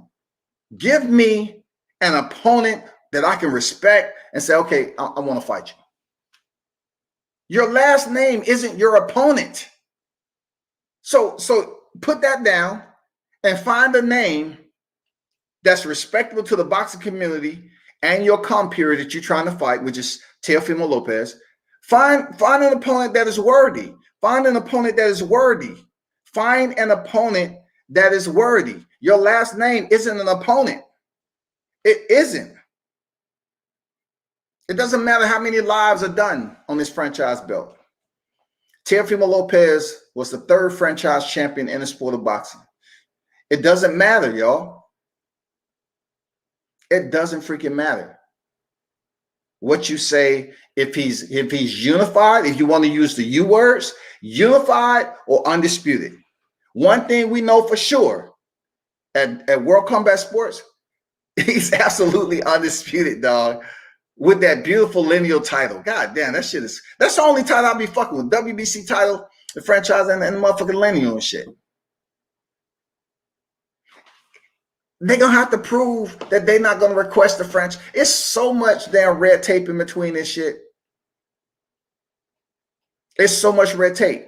Like, if you're not going to request a franchise, you're not going to strip Teofimo Lopez of all his belts. You're incapable of doing that if you don't request a franchise. Isn't that the whole entire goal, to strip him of all his belts? If you are indeed going to fight him, right, you want to strip him of everything. In order for you to strip him, you have to petition the WBC to become the franchise belt holder. And Lord knows you're not trying to do that team, man. You're not trying to do that. So like I told you before, just a scenario for you. But when it comes down to it, let's just wait till after this Kambosos fight and see what happens. You know what I'm saying? We don't have to go into logistics. We don't have to go into none of this shit. The primary culprit behind all of this, when it comes to the confusion for some people, is Mauricio Sulaiman. He is a very powerful influencer. For real. From his pops to him taking over, he can make a belt whenever he fucking feel like it. So if he's telling you in his sanctioning body that this belt is higher than the world title, what are you going to do? Continue to make lives and say that Teofimo isn't this? So therefore, like when he defeats Devin Haney, are you going to say, well, the belt is vacant? Like this is going to be after Lopez and his father take pictures with all the belts, right? And then the belt become vacated because he's not going to be able to hold on to all the belts. And I'm going to continue to ask for justification on how this play out. Mark my word. I'm trying to get another person on here, 2, 3, and ask those questions for you. I really want to know the scenario. I really haven't heard this scenario mentioned late, at all. How is this shit going to play out? Teofimo Lopez. See, this is what it is, people. Listen, it's a lot of people that's believing that, okay, we just want to see Teofimo and Devin, right? And I understand he has the other belt. I get it. But then no one is really talking about Devin loses. His belt is going to be in the possession only temporary and then back out there. So what is the option for Devin Haney? To fight for that same belt that he just lost? It's pointless. He will have to move up the division. He will have to just squatulate and resign and go up to the 140. You see what I'm talking about? He's not going to fight for another belt that he just lost only because Teofimo is the franchise champion and he's incapable, unable to keep all the belts. So the belt goes up for vacation, vacated again. We have the Lomachenko, Luke Campbell situation all over again. And I'd be damned if Devin Haney is going to fight for that WBC belt this time after it legitimate was taken from him by Teofimo Lopez. And not only that, the next time it won't be no you have mail. They're going to have to fight for that motherfucker. Somebody's going to have to fight for that WBC title. Don't be mad at me. I'm just telling you. I'm just telling you, bro.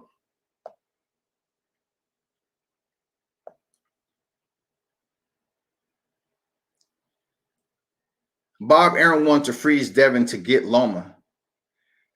And Lopez, because Devin didn't sign with Top Rank, Bob is too bad for boxing. Man, come on, stop it. They had every option on who they wanted to sign with. Stop putting that on Bob. You know what I'm saying?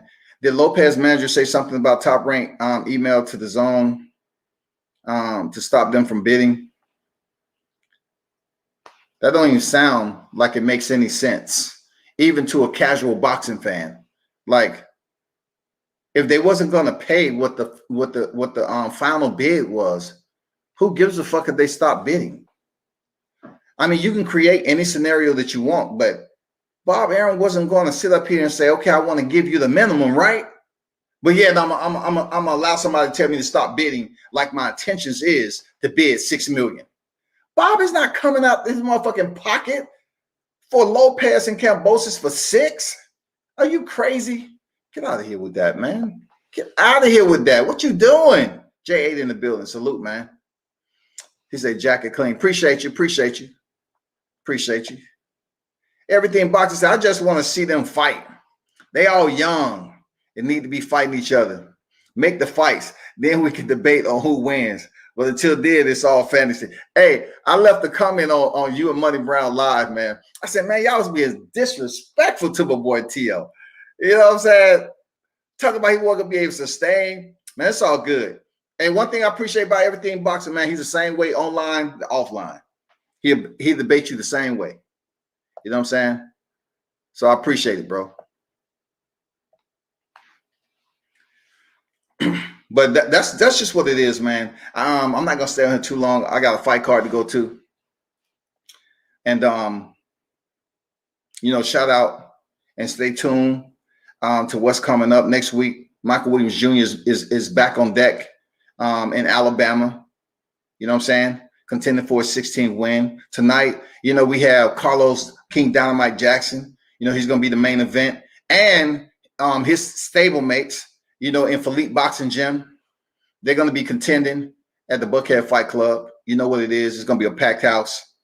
That's going to start up around 8, something like that. Yeah. So it's going to be a packed house as always. Maybach Hart is going to be in there. He's another local fighter. Money Power is going to be on deck. Who else is going to be in there? Oh, Trayvon Lawson, man. Salute Trayvon Lawson out of Alabama. He's going to be on deck too, fighting. I looked to get him back on here. We talked yesterday. He got some big news on board. And I'm happy for him, man.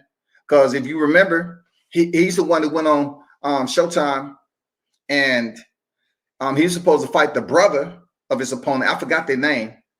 But the brother couldn't fight due to whatever reason. So they gave him his brother. So the younger brother came in. And he knocked him out. And he said something in the camera. He said, "We got talent too. We got talent too." You know what I'm saying? I messed with him about it. He said, "We got talent." He just letting the people out there know, shit, Alabama got talent too. Recognize Alabama got talent too, man.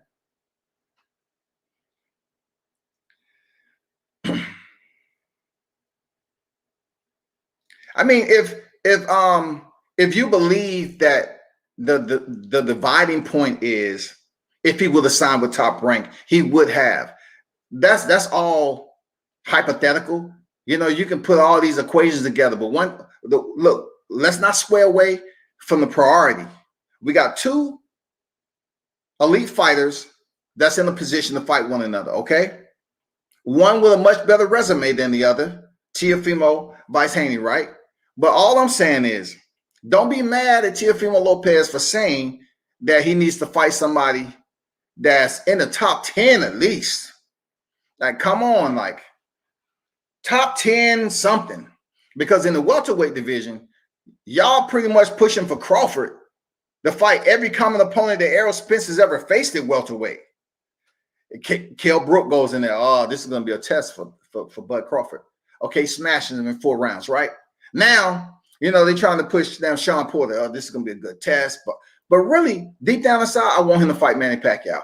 And I'm not even the one to say, okay, 42 years old, that's going to show who Bud Crawford truly is. Absolutely not.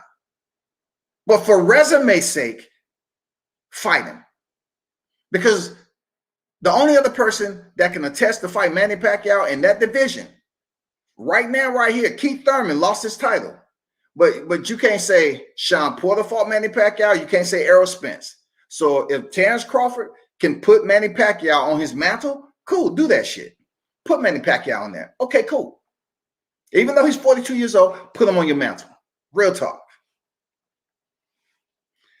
He said, "No, you got to listen to what I was saying last night, though. It wasn't towards Teo. It was how I feel Bob is going to do him after the whole situation." Yeah, I know. Y'all was basically saying that you believe Teofimo is going to have to face repercussions for his actions, right? And I'm telling you, if it was that easy in boxing, every fighter would be on the shelf. It comes a point in time where they got to stand up. They got to stand up and say, "I want more money." So therefore, for Teofimo to so-called, look, Bob Arum is 89 years old, yo. So for Teofimo to get pushback from Bob and what he's been able to accomplish, it's people showing him attention. Triller showed enough attention for this mandatory fight, y'all, to the fact that's how much important. Look, the man did over 4 million views on free TV. Him and Lomachenko. Now he's coming and he sets another standard. I'm talking about standard outside of him becoming that belt holder. You know the deal, right? So when it comes to this right here, getting $4 million for mandatory, y'all, you actually believe Bob is going to be able to set Teofimo down, especially with David McWater, driving his managerial vehicle? You believe that Bob Arum is going to be able to just sit Teofimo down because he want to say, okay, now it was 1.2, now it's 800. Now it's 800. I'm going to give you your guarantee 800,000 because you know what? I felt that you was disrespecting me. I'm an OG in this motherfucker. Respect what I do. You don't go up here and put a motherfucking fight in purse bid. You don't force me outside my comfort zone to go bid on a fight. No, it ain't gonna work like that. I don't see it. I think what you see right now is going to be sustainable there, Keon. I think Teofimo Lopez, there may be potential for a speed bump, but I do believe what he was able to gross, off the purse bid, what he was able to receive, even though David McWater says it's going to be about 3.1 when he take home, whatever. Look at it this way. I truly believe he's going to be able to sustain outside of his guarantee that's from Top Rank, but he's going to increase his value with what he's been able to do with his last two fights, Vasil Lomachenko and George Kambosos. I do believe that. He's on the right track. So listen. I need to tell y'all this. By the time if he come around to fight Haney, they're not going to be able to price themselves out because it's up to Teofimo Lopez to fight him. That's the fucked up thing about all the lives and people talking. It is absolutely up to him on whether he want to take that fight. So Haney can't go in here and outprice himself from the Teofimo fight. He has to be reasonable. So get ready. Get ready for the interviews. Get ready for the ducking and all this. I'm telling you, you're not going to be able to phase these dudes. You're not going to be able to phase Team Lopez when it comes to negotiation. You're not going to come in here and say, since we fighting for all the belts, I'm bringing my last name to the table. I'm bringing DHP, and I'm about to request 5.5. You know what I'm saying? If you get 10, I'm requesting 5.5. It's going to get a little shaky because at the beginning and end of the day, he has to reach out and allow to say, okay, I give you this fight. That's the position he's in. That's how much power that franchise title has. It fucks with people, but that's the truth, y'all. That's how much power it has, y'all. I agree with you. Devin KO top 10. It would make Teo Devin so much bigger. I hope they get 10 million when they fight. It ain't gonna be no day getting nothing. If the only person that gets 10 mil is gonna be Teo. Devin ain't getting no 10 mil. This shit ain't gonna be 50-50. Stop playing. That shit ain't gonna be no 10 million a piece. Not even close, man. Come on. Listen, look at the lineup and the roster. You trying to tell me that if he goes out here and fight Jorge Linares, who's been stopped, he has 5 losses, he's been stopped in every single loss. You trying to tell me that after going the distance with Kambosos, Linares stopped by Vasil Lomachenko, Devin Haney goes and stops Linares in 3 rounds. Let's say 3 or 4 rounds. Does it really boost up his stock in the lightweight division? Does it really enhance his price tag by going in there banging out Linares? I don't think so, bro. And that's why I told people I don't fuck with Javier Fortuna. Javier Fortuna on some other shit, man. So the pickings are very limited. The selection process is very limited. I'm telling you, because I said this I said this a ways back, and Bill was upset about it. I said, goddamn it, face Nakatani, goddamn it. Face Nakatani. If you really want to prove to the people, face Vasil Lomachenko or Nakatani, and guess what? Am I not hearing Vasil Lomachenko supposed to face Nakatani? Masayoshi Nakatani? I'm just saying, bro.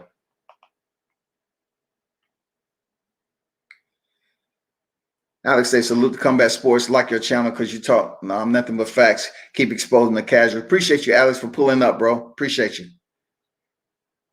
He cannot pay him what he deserves. Yeah, Teo can make him pay shit, but his minimum. Yeah.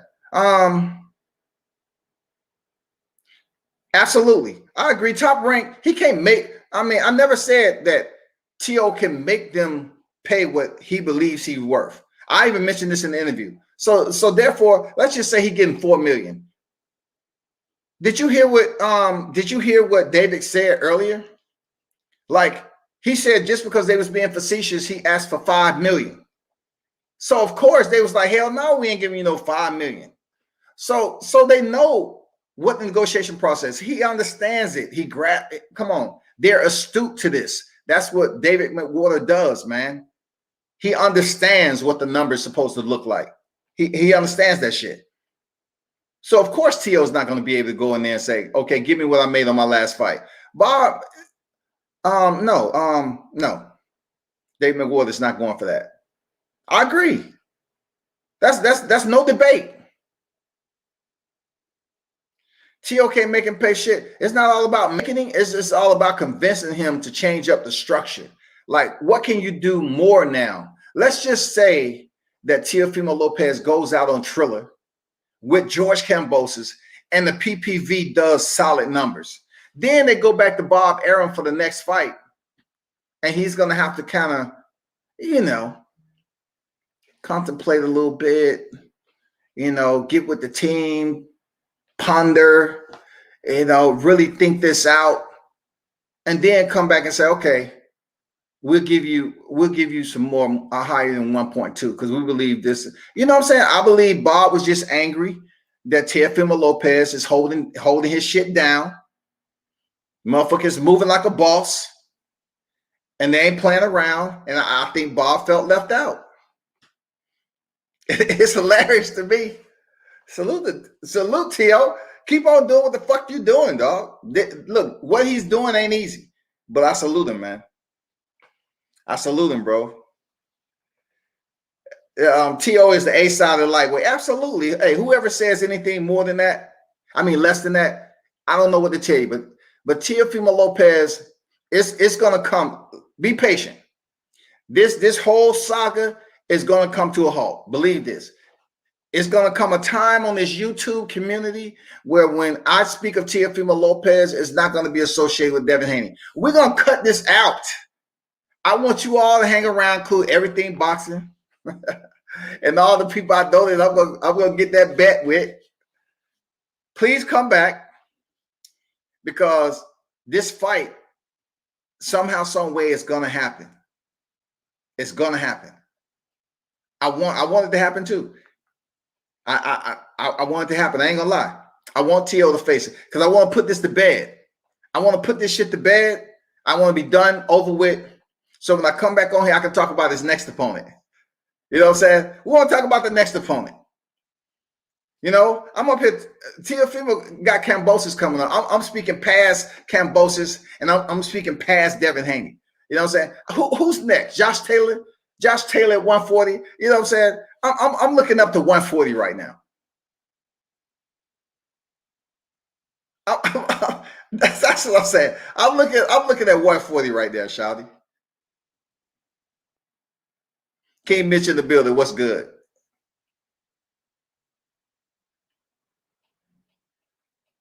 Solid PPV numbers. I know the motherfuckers have solid PPV numbers for a mandatory. Look, this is the variables that plays into that, Mitch. Triller number one, Triller. And then the fact that it's a mandatory number two, a mandatory, y'all. And then it all depends on when is the PPV? I'm looking at it from different angles. Like, when is the PPV going to be? If it's going to be in June, will it have any type of other conflict with either mixed martial arts or another boxing fight? You know what I'm saying? Just because this is catching fire with Triller with the 4 million doesn't mean that if it's up against a bigger card, whatever the case may be, it won't suffer. You know what I'm saying? Some of them numbers won't come out the way they're supposed to, because people got to decide. I want to pay for Triller, Teofimo Lopez, Kambosos, because a lot of people are going to say, okay, I think he's going to win. Or am I going to pay for this fight over here, which is two credible opponents? Am I going to pay for this PPV? Or the UFC, Bellator might have a PPV. So it's a hard question to answer right now, but I would definitely want. Let me see. That's a good question, man. Like I said, I just analyze shit, man, on what would in this particular fight, what would be good numbers, because I'm factoring in that Teofimo is not a PPV guy. So of course, if he's able to register PPV numbers, that's solid, cool. But he's not a PPV guy. You know, when we're looking at all these other guys who did 300,000, you know, and this and that and the other. If you're talking about a mandatory, even doing 3.5, if they even scratch 400, it'd be crazy. But it's just the fact that Teofimo Lopez did over 4 million views with Lomachenko on free TV. So if he's able to basically reciprocate that into PPV buys with a motherfucking mandatory, oh my God. It can't just be fucking Triller. It has to be a name. It has to be Teofimo Lopez. Like I said before, I don't know who's on his card. None of that shit. You know, I got to see who he's going to be dancing with.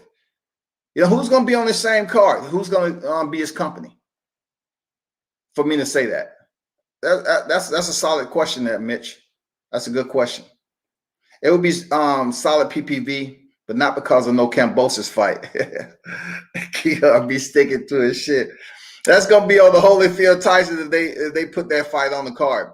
Nah, they just say he ain't being the main event for no motherfucker. He say he ain't gonna be the main event. So if he's gonna be on a Triller card, Holyfield and Tyson gonna be the co-main. That's hard for me to fathom. You know what I'm saying? Mike Tyson, Holyfield, legends of the sport on Teofimo's. What? On Teofimo's undercard? Can we even use that language? You won't look if you think Teofimo's talking shit now. Imagine if he has Evander Holyfield and Mike Tyson as his co-main event. Y'all really gonna be motherfucking mad. Serious. That's what he said, that Keon. He said he ain't gonna be he's not gonna be the co-main event. Whatever he does, he's gonna be the main event. He's not gonna be on Jake Paul KSI. He's not gonna be on motherfucking Logan Paul. Whoever he's trying to fight. Jake Paul, Ben Askren. Logan Paul, Floyd Mayweather. You know what I'm saying? He's not going to be on that damn undercard like that. Of course, Teo is the A side. He has the best resume by far and might be the best at 135. No, he's the best there, Keon. He's the best. Teofimo Lopez is the best at lightweight. Real talk. Until he leaves, there will only be one. Until he leaves there, Keon. Until he decides to vacate the titles. There's going to be a lot of people waiting in line. It's going to be, it's going to be a lot of people that if they decide they can't get that WBC, you might see them saying, hey, let me pull that Sergey Deryanchenko. I failed twice at the IBF. Move me over to the WBC type shit. So you might see the WBC get moved over to the motherfucking IBF mandatory. You might see, moved over to the WBO mandatory, to get a second shot, dog. I'm telling you. You might see him move over to the WBA and the WBO, dog. Serious. I'm telling you. Don't be mad. HLD in the building, man. What's good? Salute, Valentine. Salute to you. 86 TV said we don't know who the best is until the dudes start fighting each other. No, 86 TV on World Combat Sports, we do. That's Teofimo Lopez is the best at 135. Period. Don't try to reconstruct language. Prove me that he isn't. Prove it to me that he is not the best. That's all I want you to do. Prove me. Let's start by 16. 16 professional fights. Furthermore, let's moonwalk back to the 15th fight. He picked up the title in 15 fights and then became undisputed at 16. Let's just let that marinate like 2 sugar cubes. Let's just put the motherfuckers in there, stir it up a little bit and sweeten it. 15th, Richard Comey. 16th, undisputed. What more you got to say? Oh, top 10 opponents on his record. Masayoshi Nakatani, Richard Comey, and Vasil Lomachenko. What else is there to say about who's the best at 135? Who? Just help me out there, 86. Help me out. Who else resume there can compare to that? Who else has that lesser fights, on their record, and was able to do what he was able to do, fighting the top pound for pound dude? Was he not top pound for pound? Were y'all not going for Vasil Lomachenko? Then if you was going for Vasil Lomachenko, get this man his love. He defeated Vasil Lomachenko, man, and the rest is what it is. Stop trying to build up the next man in the chute that has a belt. Shawty, if you just take the belt for what it is, it still doesn't measure up to Teofimo Lopez. He fought for everything that's on his motherfucking mantle. He fought for it.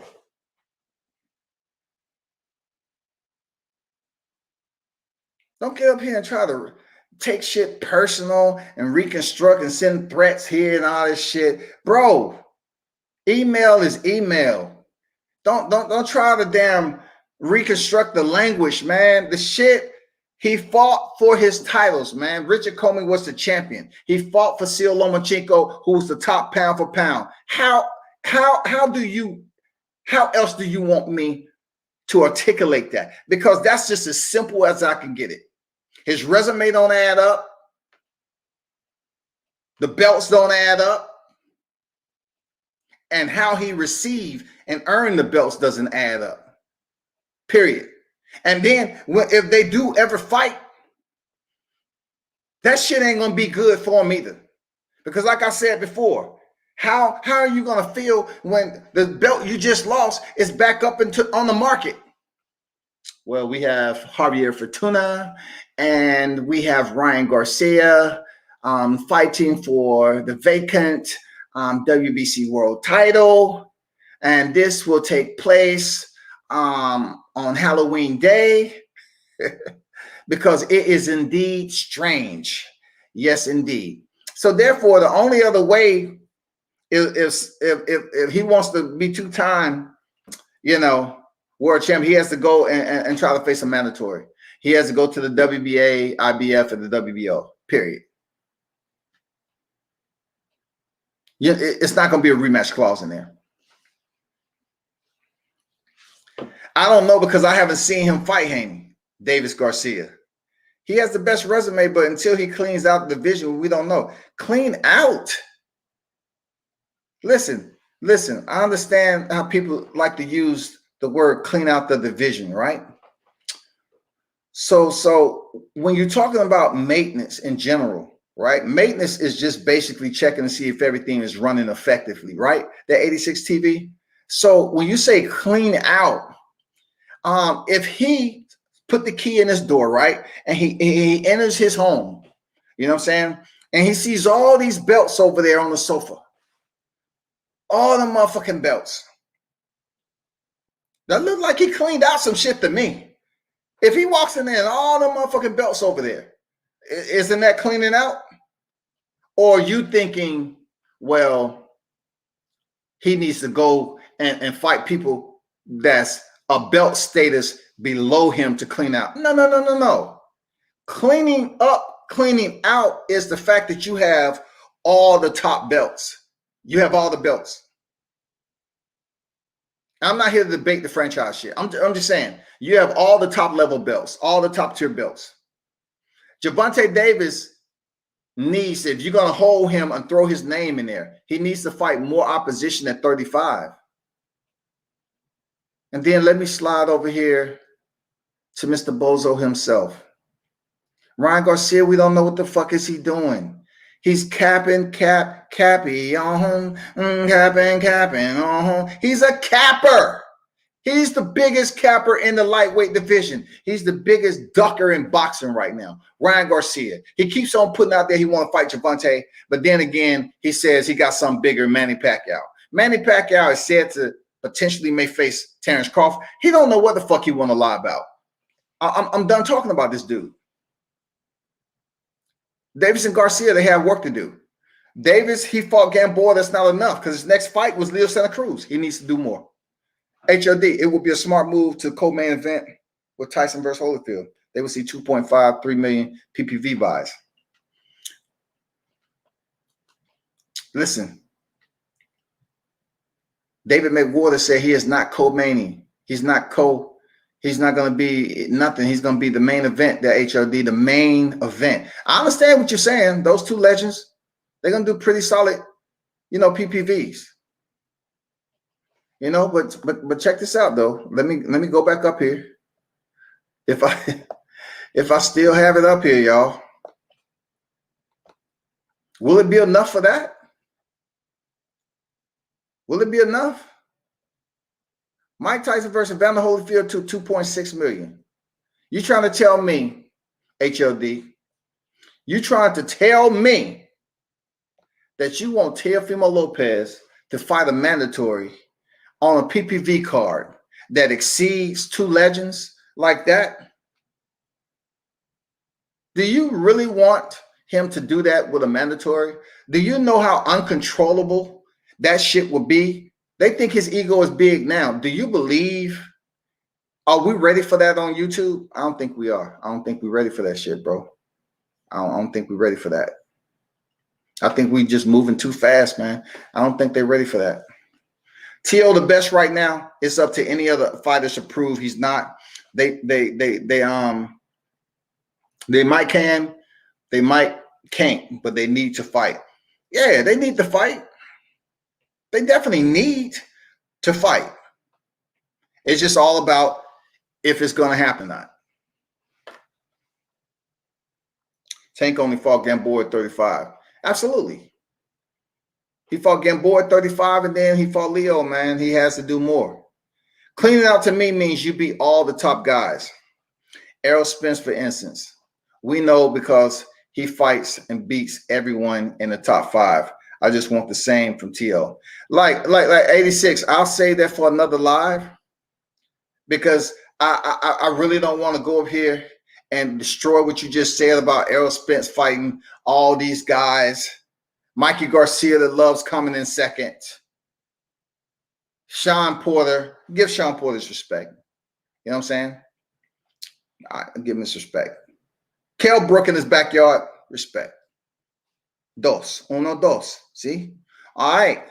So I'm not going to go in detail about you talking about you trying to do a comparison about Errol Spence and what he's doing. I'm not trying to see that. Because I went over that on my live before about that. Cleaning out to me is something Errol Spence haven't been able to do. Compare Teofimo belts to Errol Spence belts. Both of these guys has campaigned for a championship in a single division. If I turn my palms up and emulate a scale and T.O.'s to my left and Errol Spence to my right, shit's gonna go like this. Teofimo has more belts, man. He cleaned up. He has more belts than Errol Spence. Come on, bro. Stop it.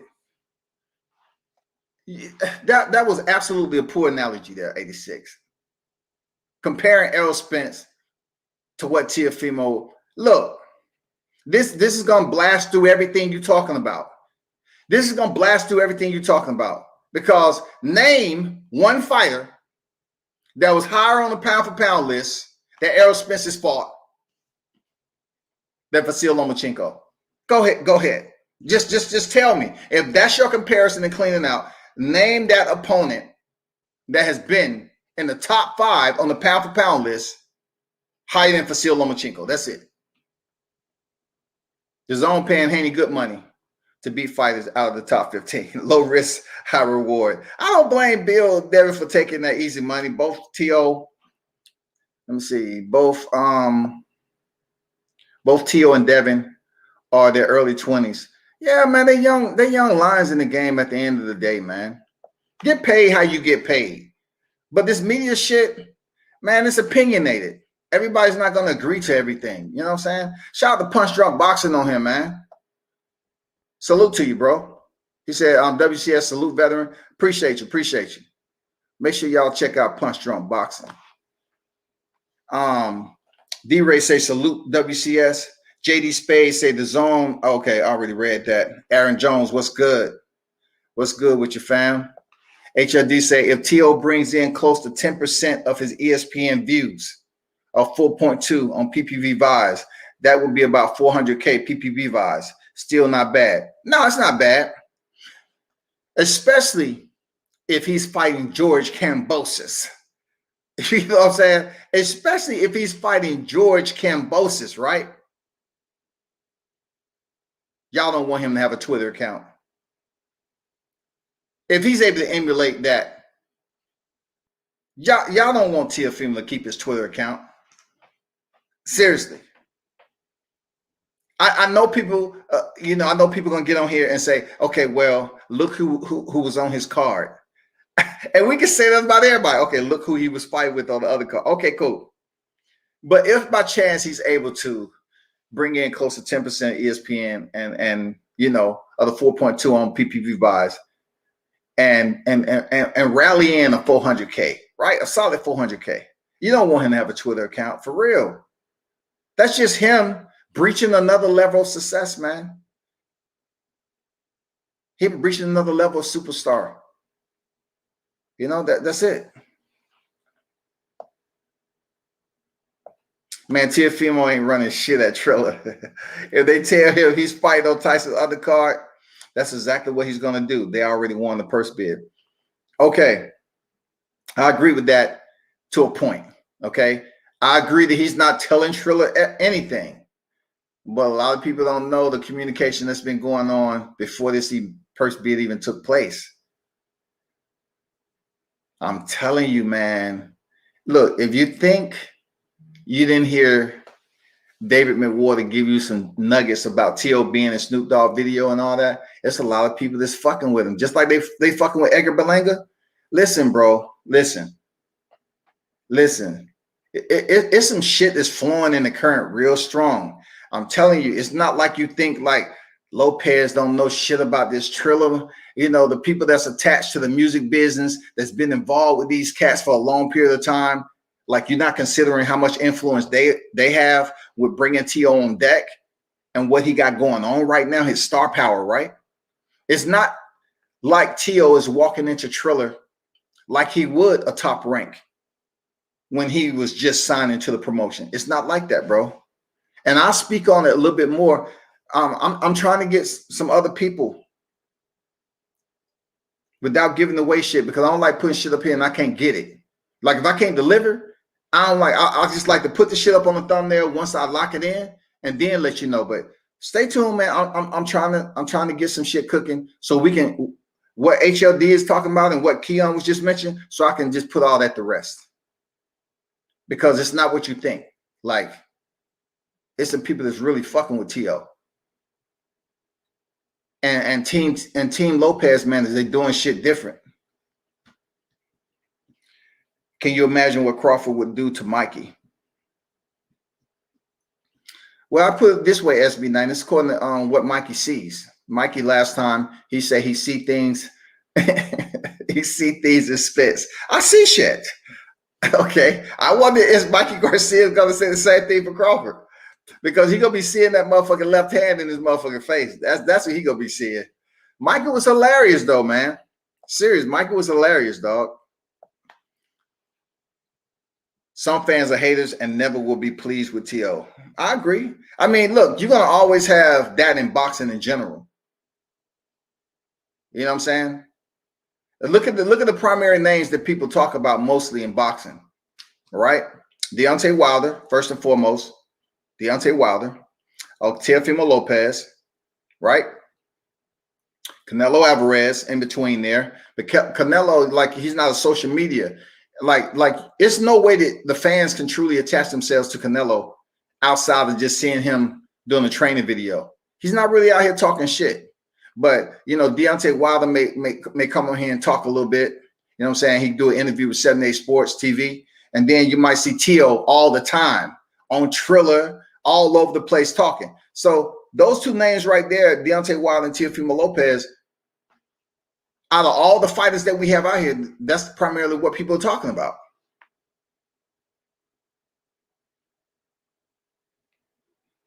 That's a good thing.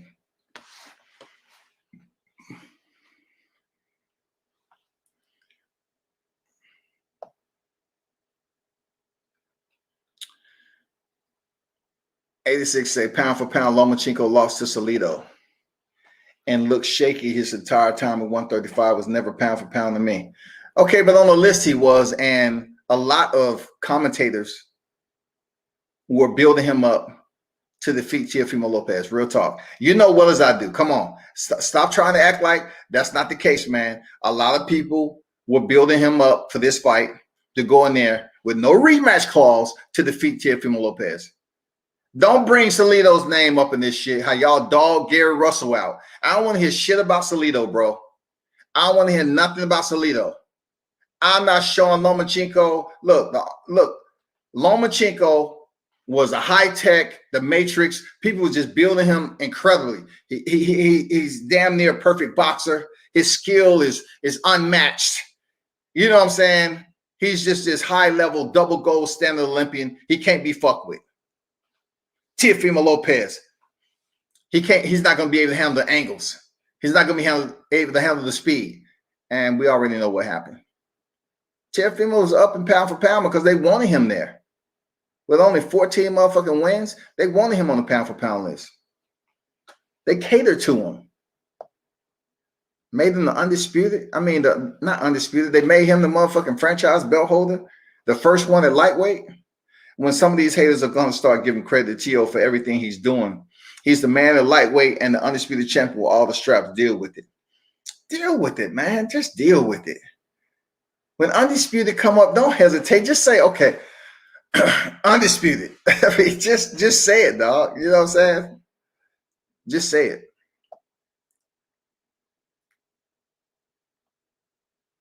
Teo beat Nakatani, Comey. They came back and won by KO.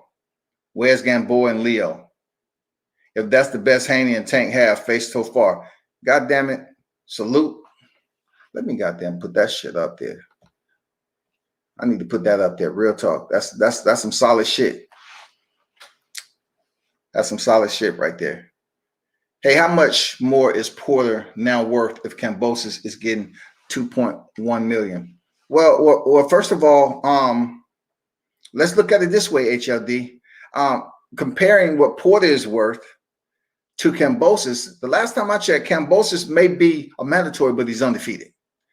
And the last time I checked, you know, Sean Porter is coming off this loss in a big fight with Errol Spence, when two big names that Kambosos can talk about is Mickey Bay and Lee Selby. You know what I'm saying? So you really can't say, okay, compare his worth, because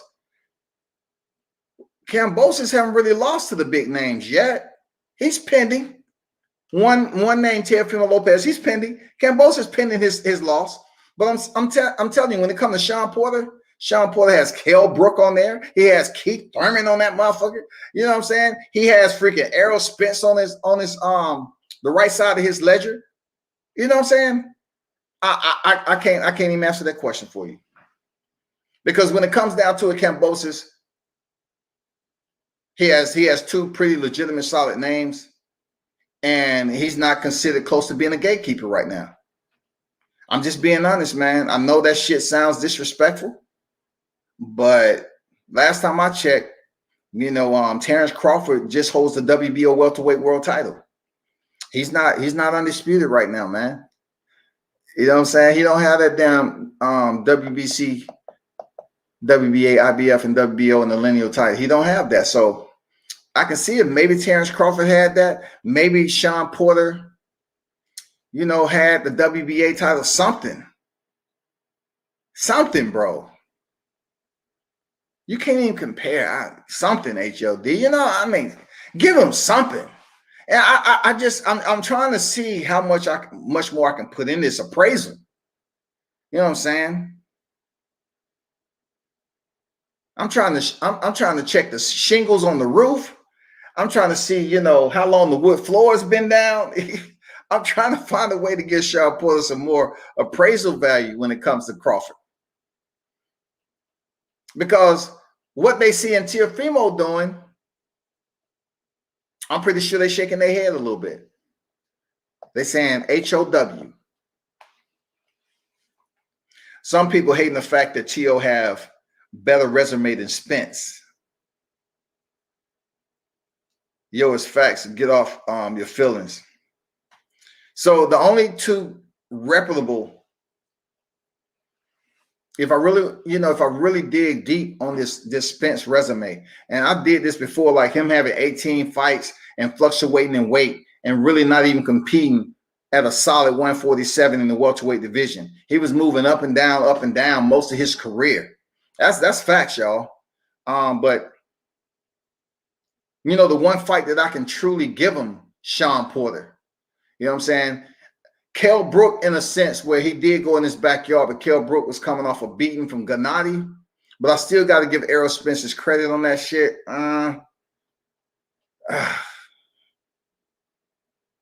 He didn't do what freaking Teofimo Lopez did. He hasn't fought somebody that's on the top pound for pound list. Let's get it straight. The real narrative here, in my opinion, is the WBC is playing both Devin and Teo, naming both of them lightweight champions. WBC getting their percentage from both fighters. Those WBC conventions don't pay for themselves. Anyone who understands the sanctioning body knows you're paying a sanctioning fee. So how is it being played? They're not being played. If they don't want to pay the sanctioning fees, come off the belts. That's simple. So therefore, when you are holding that strap, you know you have sanctioning fees, period. So how are they being played? If you don't want to pay, put the belt away. Be done with it. Say, fuck it. I ain't got time to be doing this shit. I'm done. Fuck it. I don't agree with that. You know what I'm saying? Like Mauricio just implement a franchise title. Man, his pockets are never dry. That's what boxing in general with all these damn titles. Look at the WBA. You got the Super, the World, the Interim, the Gold, all this shit. You got titles everywhere. And not to mention the secondary titles, the third, dairy, fourth, fifth, all them other titles that you get to put you in position to fight for some of these WBC titles and shit like that. Let's not even go there. Shit. Hold on for a second. Punch Drunk said, fan or not, Teo had to petition for that belt to be on the line. Because WBC said that's the supreme and status for them at lightweight. He's undisputed, and whoever devalue and shame, they're not true boxing fans. Yeah, man, he used that S word. You know what I'm saying? True words. Supreme. Who uses supreme? When you use supreme, you're really trying to devalue everything else beneath it. I'm telling you, just please blame the man himself. He used supreme. When somebody say, oh man, you know, when you hear people say the supreme being, like it's nothing else higher than the supreme being. So when you say he's a supreme champion, what is that saying? What else is above there to get the point across? That's his words, man. Supreme and the status for them at lightweight. He's undisputed, whoever they value that. Yeah, man, it's a lot of people going to value that because of one individual. And it doesn't matter how many people, you know, send the link. It doesn't matter how many times he joined on. Bill Haney is not going to be able to change YouTube to make the fight any closer to Teofimo Lopez. It's just good for YouTube channels to talk about this shit. You know what I'm saying?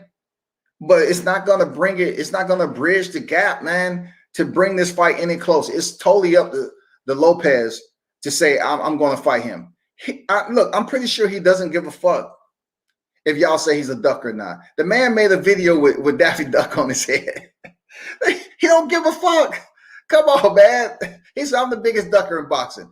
Do you actually think he cares that you all keep saying he's ducking Haney? Come on, man.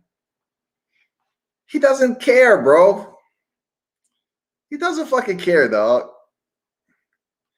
Alex say, punch drunk boxer salute, my brother. Spence is my guy, but Tio has a better win with Loma. Absolutely. Man, talk to him, Mitch. Talk to him, bro. People just drop. Look, people thrive on these names. They hear Spence, and they just say, oh, man, everything else is out the window. He's the boogeyman. The boogeyman of what? He's the boogeyman of what? Who is he fighting next? Who the fuck is he fighting, man? Trick Noty in the building. What's good? What's good, WCS? Your favorite running lot. It's all good.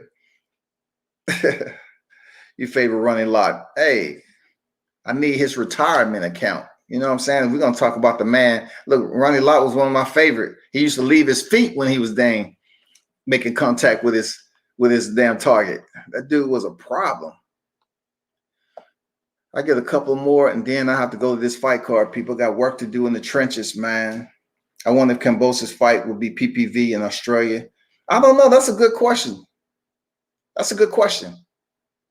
I'll find that out, though. That's a good question. Kambosos earned his way to the fight. Tio, true. Want to face the undisputed champ. Do your homework, then let's make it happen. Trust me, Tio ain't ducking nobody. Ain't a real boxing analyst, and y'all see.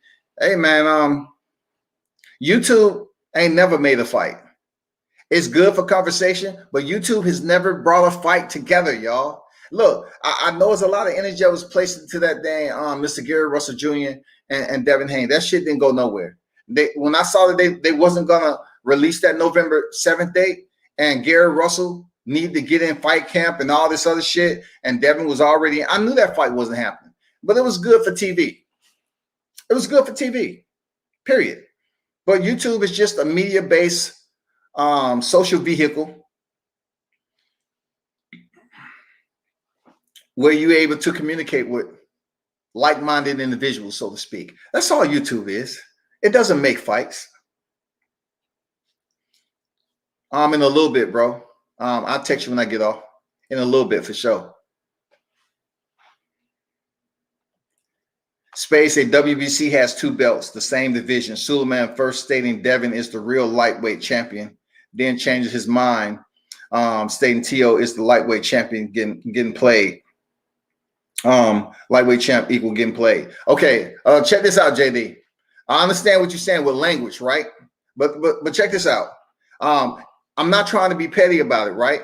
But boxing is never about integrity, morals, and principles and all this other shit, right? So you might have somebody like Mauricio Suleiman that's telling you one thing over here and telling you another over there. It's not motherfucking scripture. So therefore, understand the first time he ever mentioned the franchise belt, what did he say? What did Ness pulled up on him, and he say, so what you're trying to tell me, if we have a franchise belt holder, they can become undisputed without being the WBC world champion. Yes, they are considered the supreme champion. That's, you know what I'm saying? He said they can be undisputed without fighting for the WBC world title. And you know another thing he said? He said they cannot lose it. They can't lose it. So we was like, damn, okay, if they can't lose it, how's it beneficial to anyone that's facing the franchise champion if they can't lose it? We only found that out when Vasil Lomachenko faced Teofimo Lopez. So he's going to continue to change shit. If he said Devin Haney was this earlier, okay. He's the president, man. He's going to come back around and say, okay, I know people confused about I said this about Devin, and I'm saying this about Tio. The point remains, whatever I say goes because I'm the president. I get what you're saying, JD, but it really doesn't matter, bro. Ain't nobody being played. It's nobody being played, dog. Cause you know, when you look at it, Teofimo is the lineal champion, man, hands down, point blank. Teofimo holds 4 titles from each sanctioning bodies, undisputed. You know, that needs to be underscored, man, and put in neon lights, man, because people just not seeing it. People just not seeing it for what it is. You know what I'm saying? They're trying to dilute the fuck out of it off one name. Look, I'm gonna tell you I'm gonna tell everybody that's tuning in. It's like 29 people tuning in. I salute everybody for tuning in, that's tuned in, right? But I'm telling you, you better hope I still don't have an active YouTube account when they two fight. Because once Teofimo defeat Devin Haney, I'm gonna be talking about that shit for a whole week straight. It's gonna be people coming on here just to troll and hate, and I'm gonna embrace it. I'm gonna say, come on, I know. Come on, you was those guys, you was the fans that was supporting that other guy. I get it. Come on in. You're welcome. I'm gonna have some damn Halloween candy set up. You know, I'm gonna have some little Capri Sun juice packets. I'm gonna be motherfucking nice as shit. I'm gonna have some old school candy up in this bitch. I was like, here. I understand. You absolutely upset. I get it. Here, take this candy. Take these Capri Suns, okay? These slushies. Y'all will be okay. You know what I'm saying? Do y'all want anything else? Do you want a ramen noodle pack? What else? I just want y'all to prepare for a week straight. I want to prepare your bag lunches for a week straight. I'm going to be talking shit about that fight. I'm absolutely confident. I don't care who it pisses off. It ain't personal. But I'm telling you, Teofimo ain't beating Devin. I mean, I'm about to say that. Teofimo ain't losing to Devin Haney, dog. He's not. A lot of people don't want to take that for what it is. Teofimo isn't losing to Devin Haney, bro. Mauricio says a new era, and that's what it is. And we have a new fighter that's going to be, you know, the future of boxing. And he's been able to prove that at 135-pound division. And I know it pisses people the fuck off, but all you need to do is just moose. You know, just calm down. Just accept it. Accept it.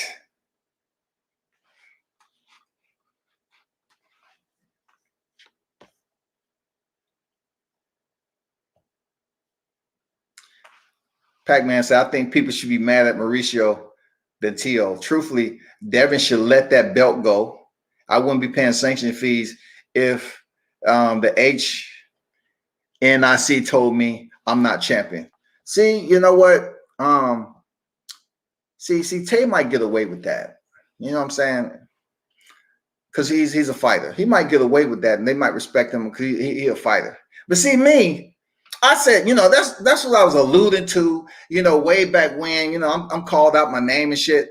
But people don't want to let go something that they believe that's the only power they have in the game. Like, really, all you have to do is think about the numbers, right? You come off, just say Haney come off that WBC belt and places himself in a mandatory slot to still get to the goal. The goal is to face the unified champion. Okay, you're not as mandatory. Just what Tay just mentioned. Get off the belt, redirect, go over here. See, people don't understand there's alternative routes to get to the location that you want to pick up the pot of gold. That's exactly what Team Lopez did by going the IBF route. Haney could do the same thing, but it's going to take a deep breath and say, hey, you sure you want to get off this belt? Because what it's doing is it's allowing you not to be considered a world champion. And if you think about it, he's going to have the same effect. because really Mauricio is putting that belt in a position where he doesn't have the full value or respect. So only if he gets off that belt and go a different route, and the same thing they did for Sergey Daryanchenko, they put him in the ranking to be a mandatory for Teofimo Lopez. This shit is not going to be even close. Now you get what you want. You get the unified champion. There's no ifs, ands, or buts about it.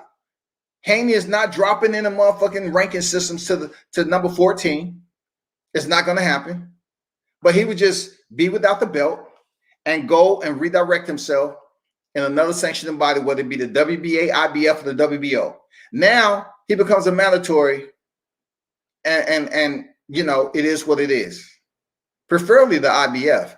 If the mastermind was really at play, he would be like, shit, after Kambosos leave, man, I need to really start thinking about trying to do this IBF mandatory. You know, how long will it take? Or let me try to go to WBA. He'll really have to sit down and think about if he really wants to take that route. Can he get up to a mandatory position to enforce that shit on Teo? This shit makes sense, man. That shit make a whole lot of sense, bro. But when I say it, I'm hating. But see, if Tay said, they looking at it like, okay, I respect where you're going with that. You know what I'm saying? He lace up. You know what I'm saying? Hey, I'll say this. The first person I heard say it back in the day was Punch. I will say that. The first person I heard for anybody was Punch. I will put that out there. Illmatic, I want to see Teofimo versus Tank. A lot of us do, man, but you know, Floyd Mayweather, bro. The problem when someone became a fan of a certain fighter and never see reality, they always bring excuses about everything that goes against them. Talk that shit, bro. Talk that shit. They bring up everything that goes against that fighter. But you know, it's a true testament if Haney was to come off the shit and become a mandatory and get what he's been waiting for. Let's just say Teofimo didn't face him. If he decided to get off that belt and he's not a champion anymore, hey, I think he'd get much more respect, man.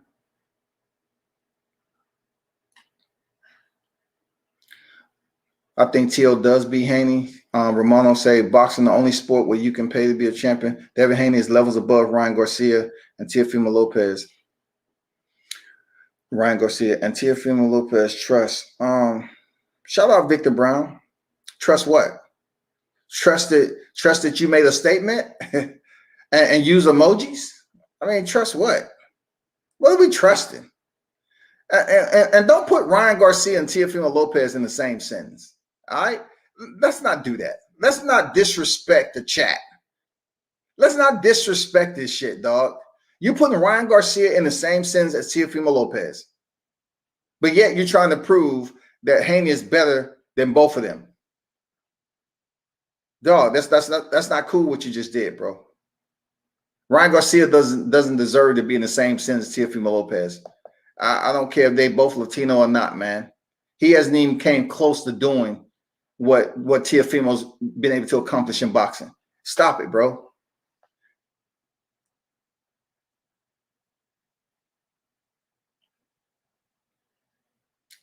We're not on Wilder right now.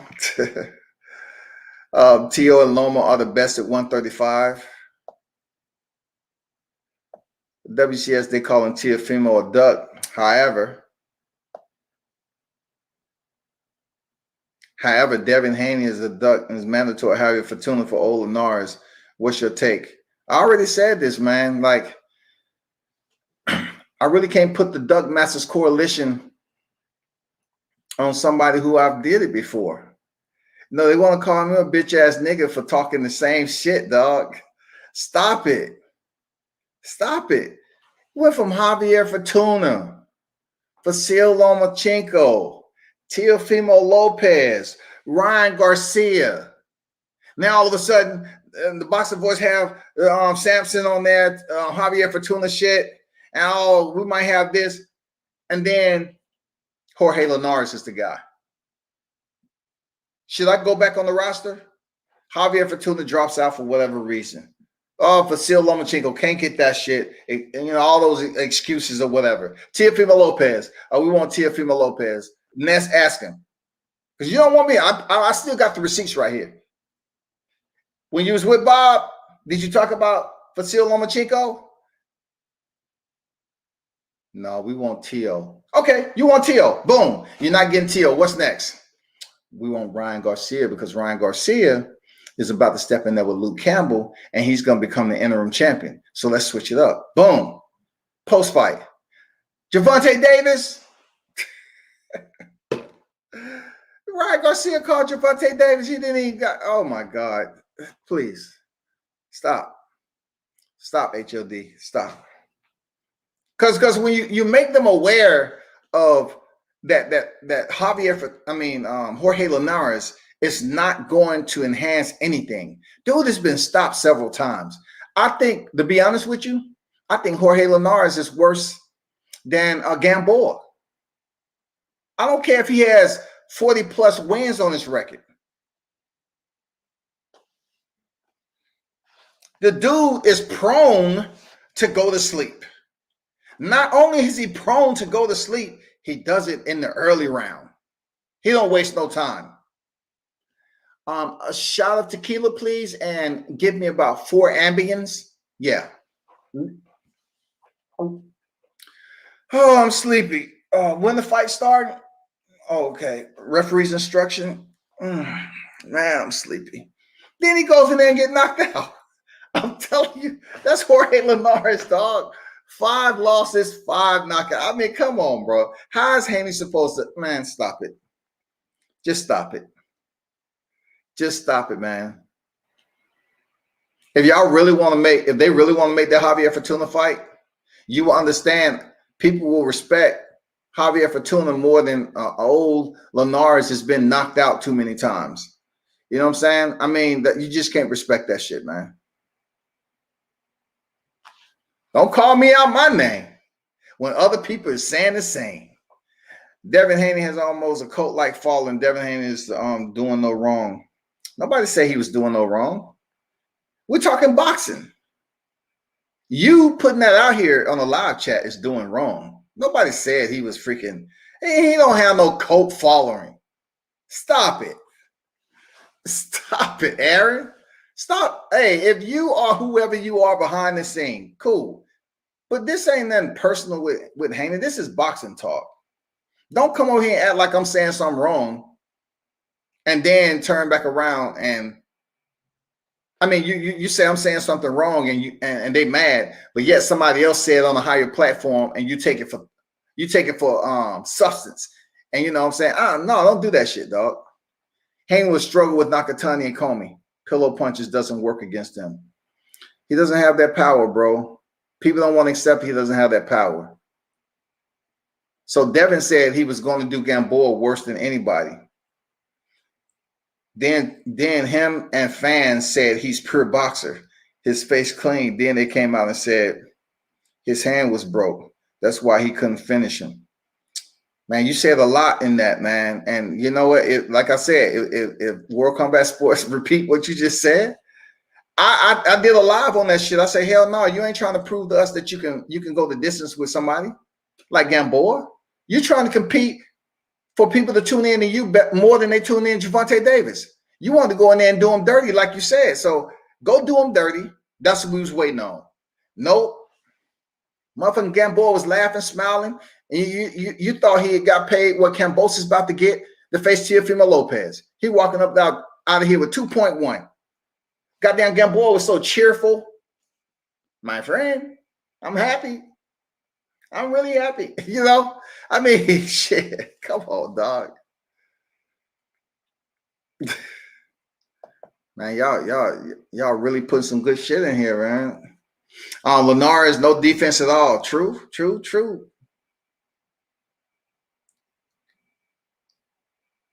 Yo, Devin fighting Linares is like fighting Gamboa again.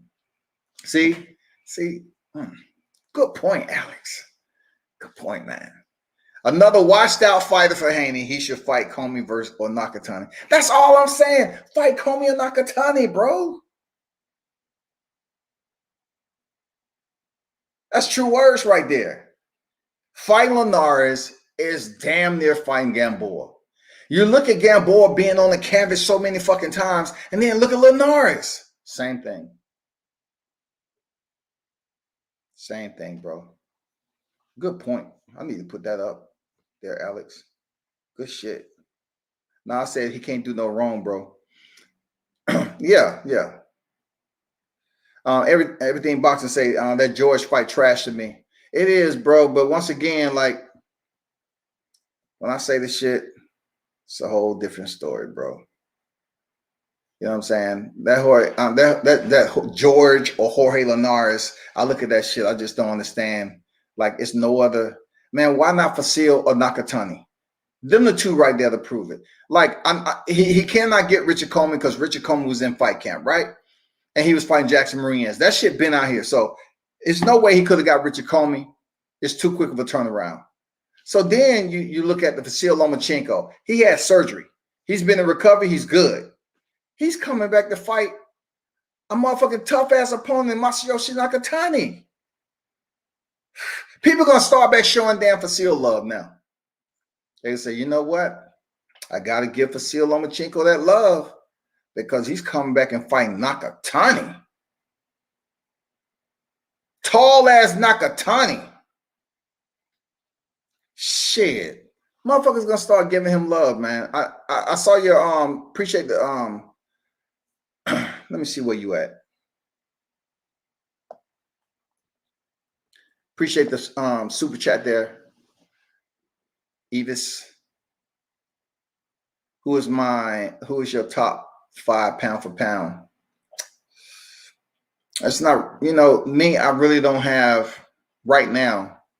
I have to really think hard. I just don't have a top pound for pound list. I don't look at sports like that unless, in boxing, my pound for pound list is outside the criteria for which a pound for pound list is based.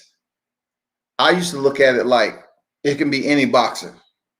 Then most of who I see on the pound for pound list, they're able to move up and down and fluctuate divisions.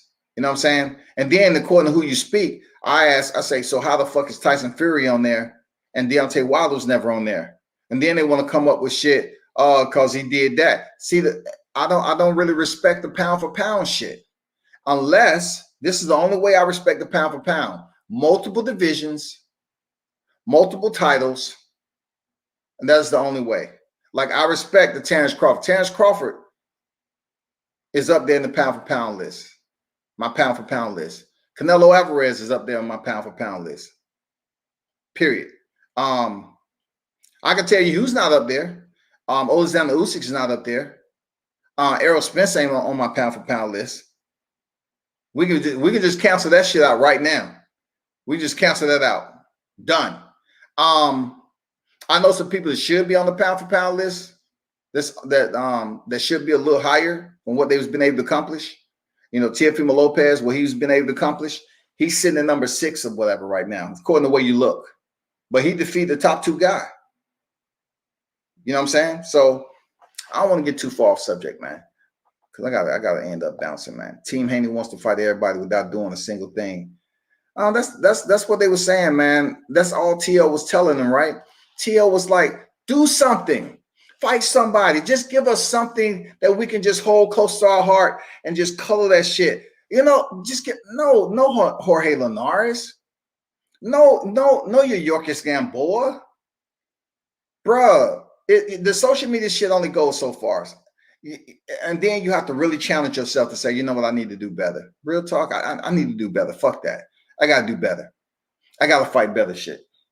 You can't come up here and have these social media channels hyping when your resume is lacking. You can't have the people say the same shit. Well, Teofimo's ducking. He don't give a fuck what y'all say about ducking. So we need to let that shit go.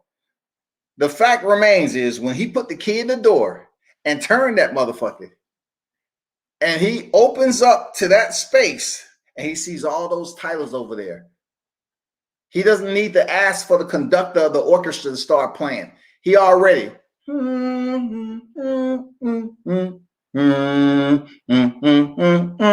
just walks over. He sits and grab all the belts, put them all in the shit, while the conductor's up there just. Hey, I'm telling you, man. The orchestra is playing. The symphony is playing, dog. You're going to have to do something to get that type of music, man. Serious, dog. Stop playing. You got to do something to get that music, man.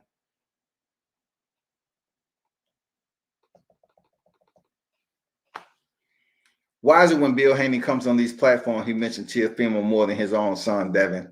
Is Bill co-promoter for Teo? Look, I seriously doubt that there, HRD. I seriously doubt that, dog. I seriously doubt he's the co-promoter. But see, that just goes to show you how much people pay attention, man. You know what I'm saying? That just goes to show you how much people pay attention. Because him showing up to the platforms talking about Teo is showing how important he is and where they're trying to go. I understand they're trying to go. They want the fight. I get it. Bro, you know, you want the fight. But then a cat like me, I'm saying, bro, just be a true boss about it and say, okay, Mauricio diluted the value of the belt. Let me go over here. People already know what it is. That me being a champion over here, it ain't going nowhere. Boom, I'm out. If you're telling people you're about to move away from the 135-pound division, why not get off the belt and go over and become a mandatory in another sanctioning body? Fuck being a champion. They already know what your value is. They know what you're worth. Go over here, talk it out first. Make sure the damn travel and itinerary is solid. Then you start to go on about your business. But let's just say, for instance, you have to go over there and fight somebody first. Is it going to be anyone tougher than what you're saying? You say, okay, he's the greatest. Okay, therefore, just go in there and fight anybody over there in that division. Boom. Rolly Romero. Shit, fight him, goddammit. Fight Rolly, and then you get the shot. Whatever. That is the way you do it. But I don't think some people, look, remember I told you this, some people cannot put away something, you know what I'm saying, in order for them to gain more. Like they'll keep they fist clenched up, right? And they feel like just the one little diamond they have in there it has value to it. But really, all the diamonds are over there. That's what Teofimo Lopez, he went to all the motherfucking diamonds. He was going to fight for that one WBC diamond, but he's saying, you know what, if I go this route right here, it takes us to the same spot. I want to fight the man himself, Vasil Lomachenko. I have to go this route right here. It's going to be a bit tougher for sure. I got the Nakatani over there. You know, he talking to Junior. My son ain't scared. My son ain't scared. He'll fight anybody. Boom, go in there, have a tough go with Nakatani, get the shit done. Richard Comey smashes him. Good dude. And then steps in there with damn Vasil Lomachenko, man. I just can't tell you, man. He got to the pot of gold the best way. It would be mad respect if Haney came off the belt that Mauricio Suleiman has diluted the fuck out of. If you plan on leaving the division and you don't have a long stay, change it up then. Get rid of the belt, allow somebody to be that shit, and go to another motherfucking route. Because the value that you have over here is damn near the same as if you didn't have a belt. So go on over here and become his mandatory. Then Teofimo Lopez will be forced to fight you. But you know, they ain't willing to do that shit, dog.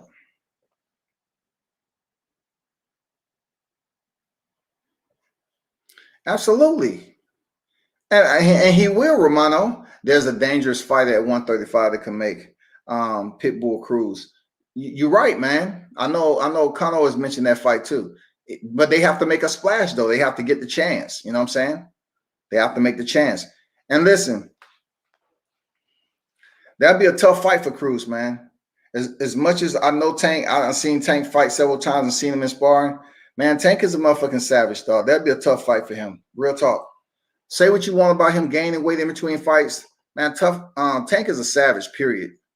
That's the only name I can have for Tank. Tank is a savage, dog. All that Baltimore shit he grew up from the mud. Yeah, absolutely. Every motherfucking bit of it. What a bigger fight later in 2021, Loma versus Teo rematch or Haney versus Teo. I really don't want to see a rematch between any one of them. I can't really speak on Lopez Haney because it hasn't happened yet. But Loma Teo, that's just a bit personal. Will I watch it? Hell yeah, I'll watch it. I'll watch it. Because look, when Teo go in there and defeat Vasil Lomachenko again, his status is only going to get that much higher. He'll have Lomachenko on his record twice. He'll have Lomachenko on his record twice. And then maybe they'll take Lomachenko off the pound-for-pound list after Teofimo Lopez go in there and beat him again. Real talk. Take his ass off the pound-for-pound list. He don't have a single belt, and he's chilling. That shit didn't really happen until they start keeping their favorite guys around after they didn't have any belts. Alexander Usyk, move up. You know what I'm saying? Look bad against Derek Chisora. They keep him on the pound-for-pound list because it's cruiserweight shit. They keep down Vasil Lomachenko on the pound-for-pound list. Man, goddamn. These motherfuckers goddamn privileged like it's cool. They keep damn Gennady Golovkin on the pound-for-pound list. All because they gifted him with an IBF title. Devin is a talented fighter with a bright future. I don't know why don't challenge himself in better competitions. Sometime in life, you got to take a risk to succeed. I totally agree with that. Hey, why don't y'all talk to him? Hey, salute to everyone who pulled up, man. You know what it is. Salute to everyone who pulled up. And I would definitely be back on here, trying to give you some more behind the scenes and shit, putting in work. Salute to everyone who pulled up for the interview. And we'll do it again, man. Turn up and tune in to World Combat Sports, man. I'm out.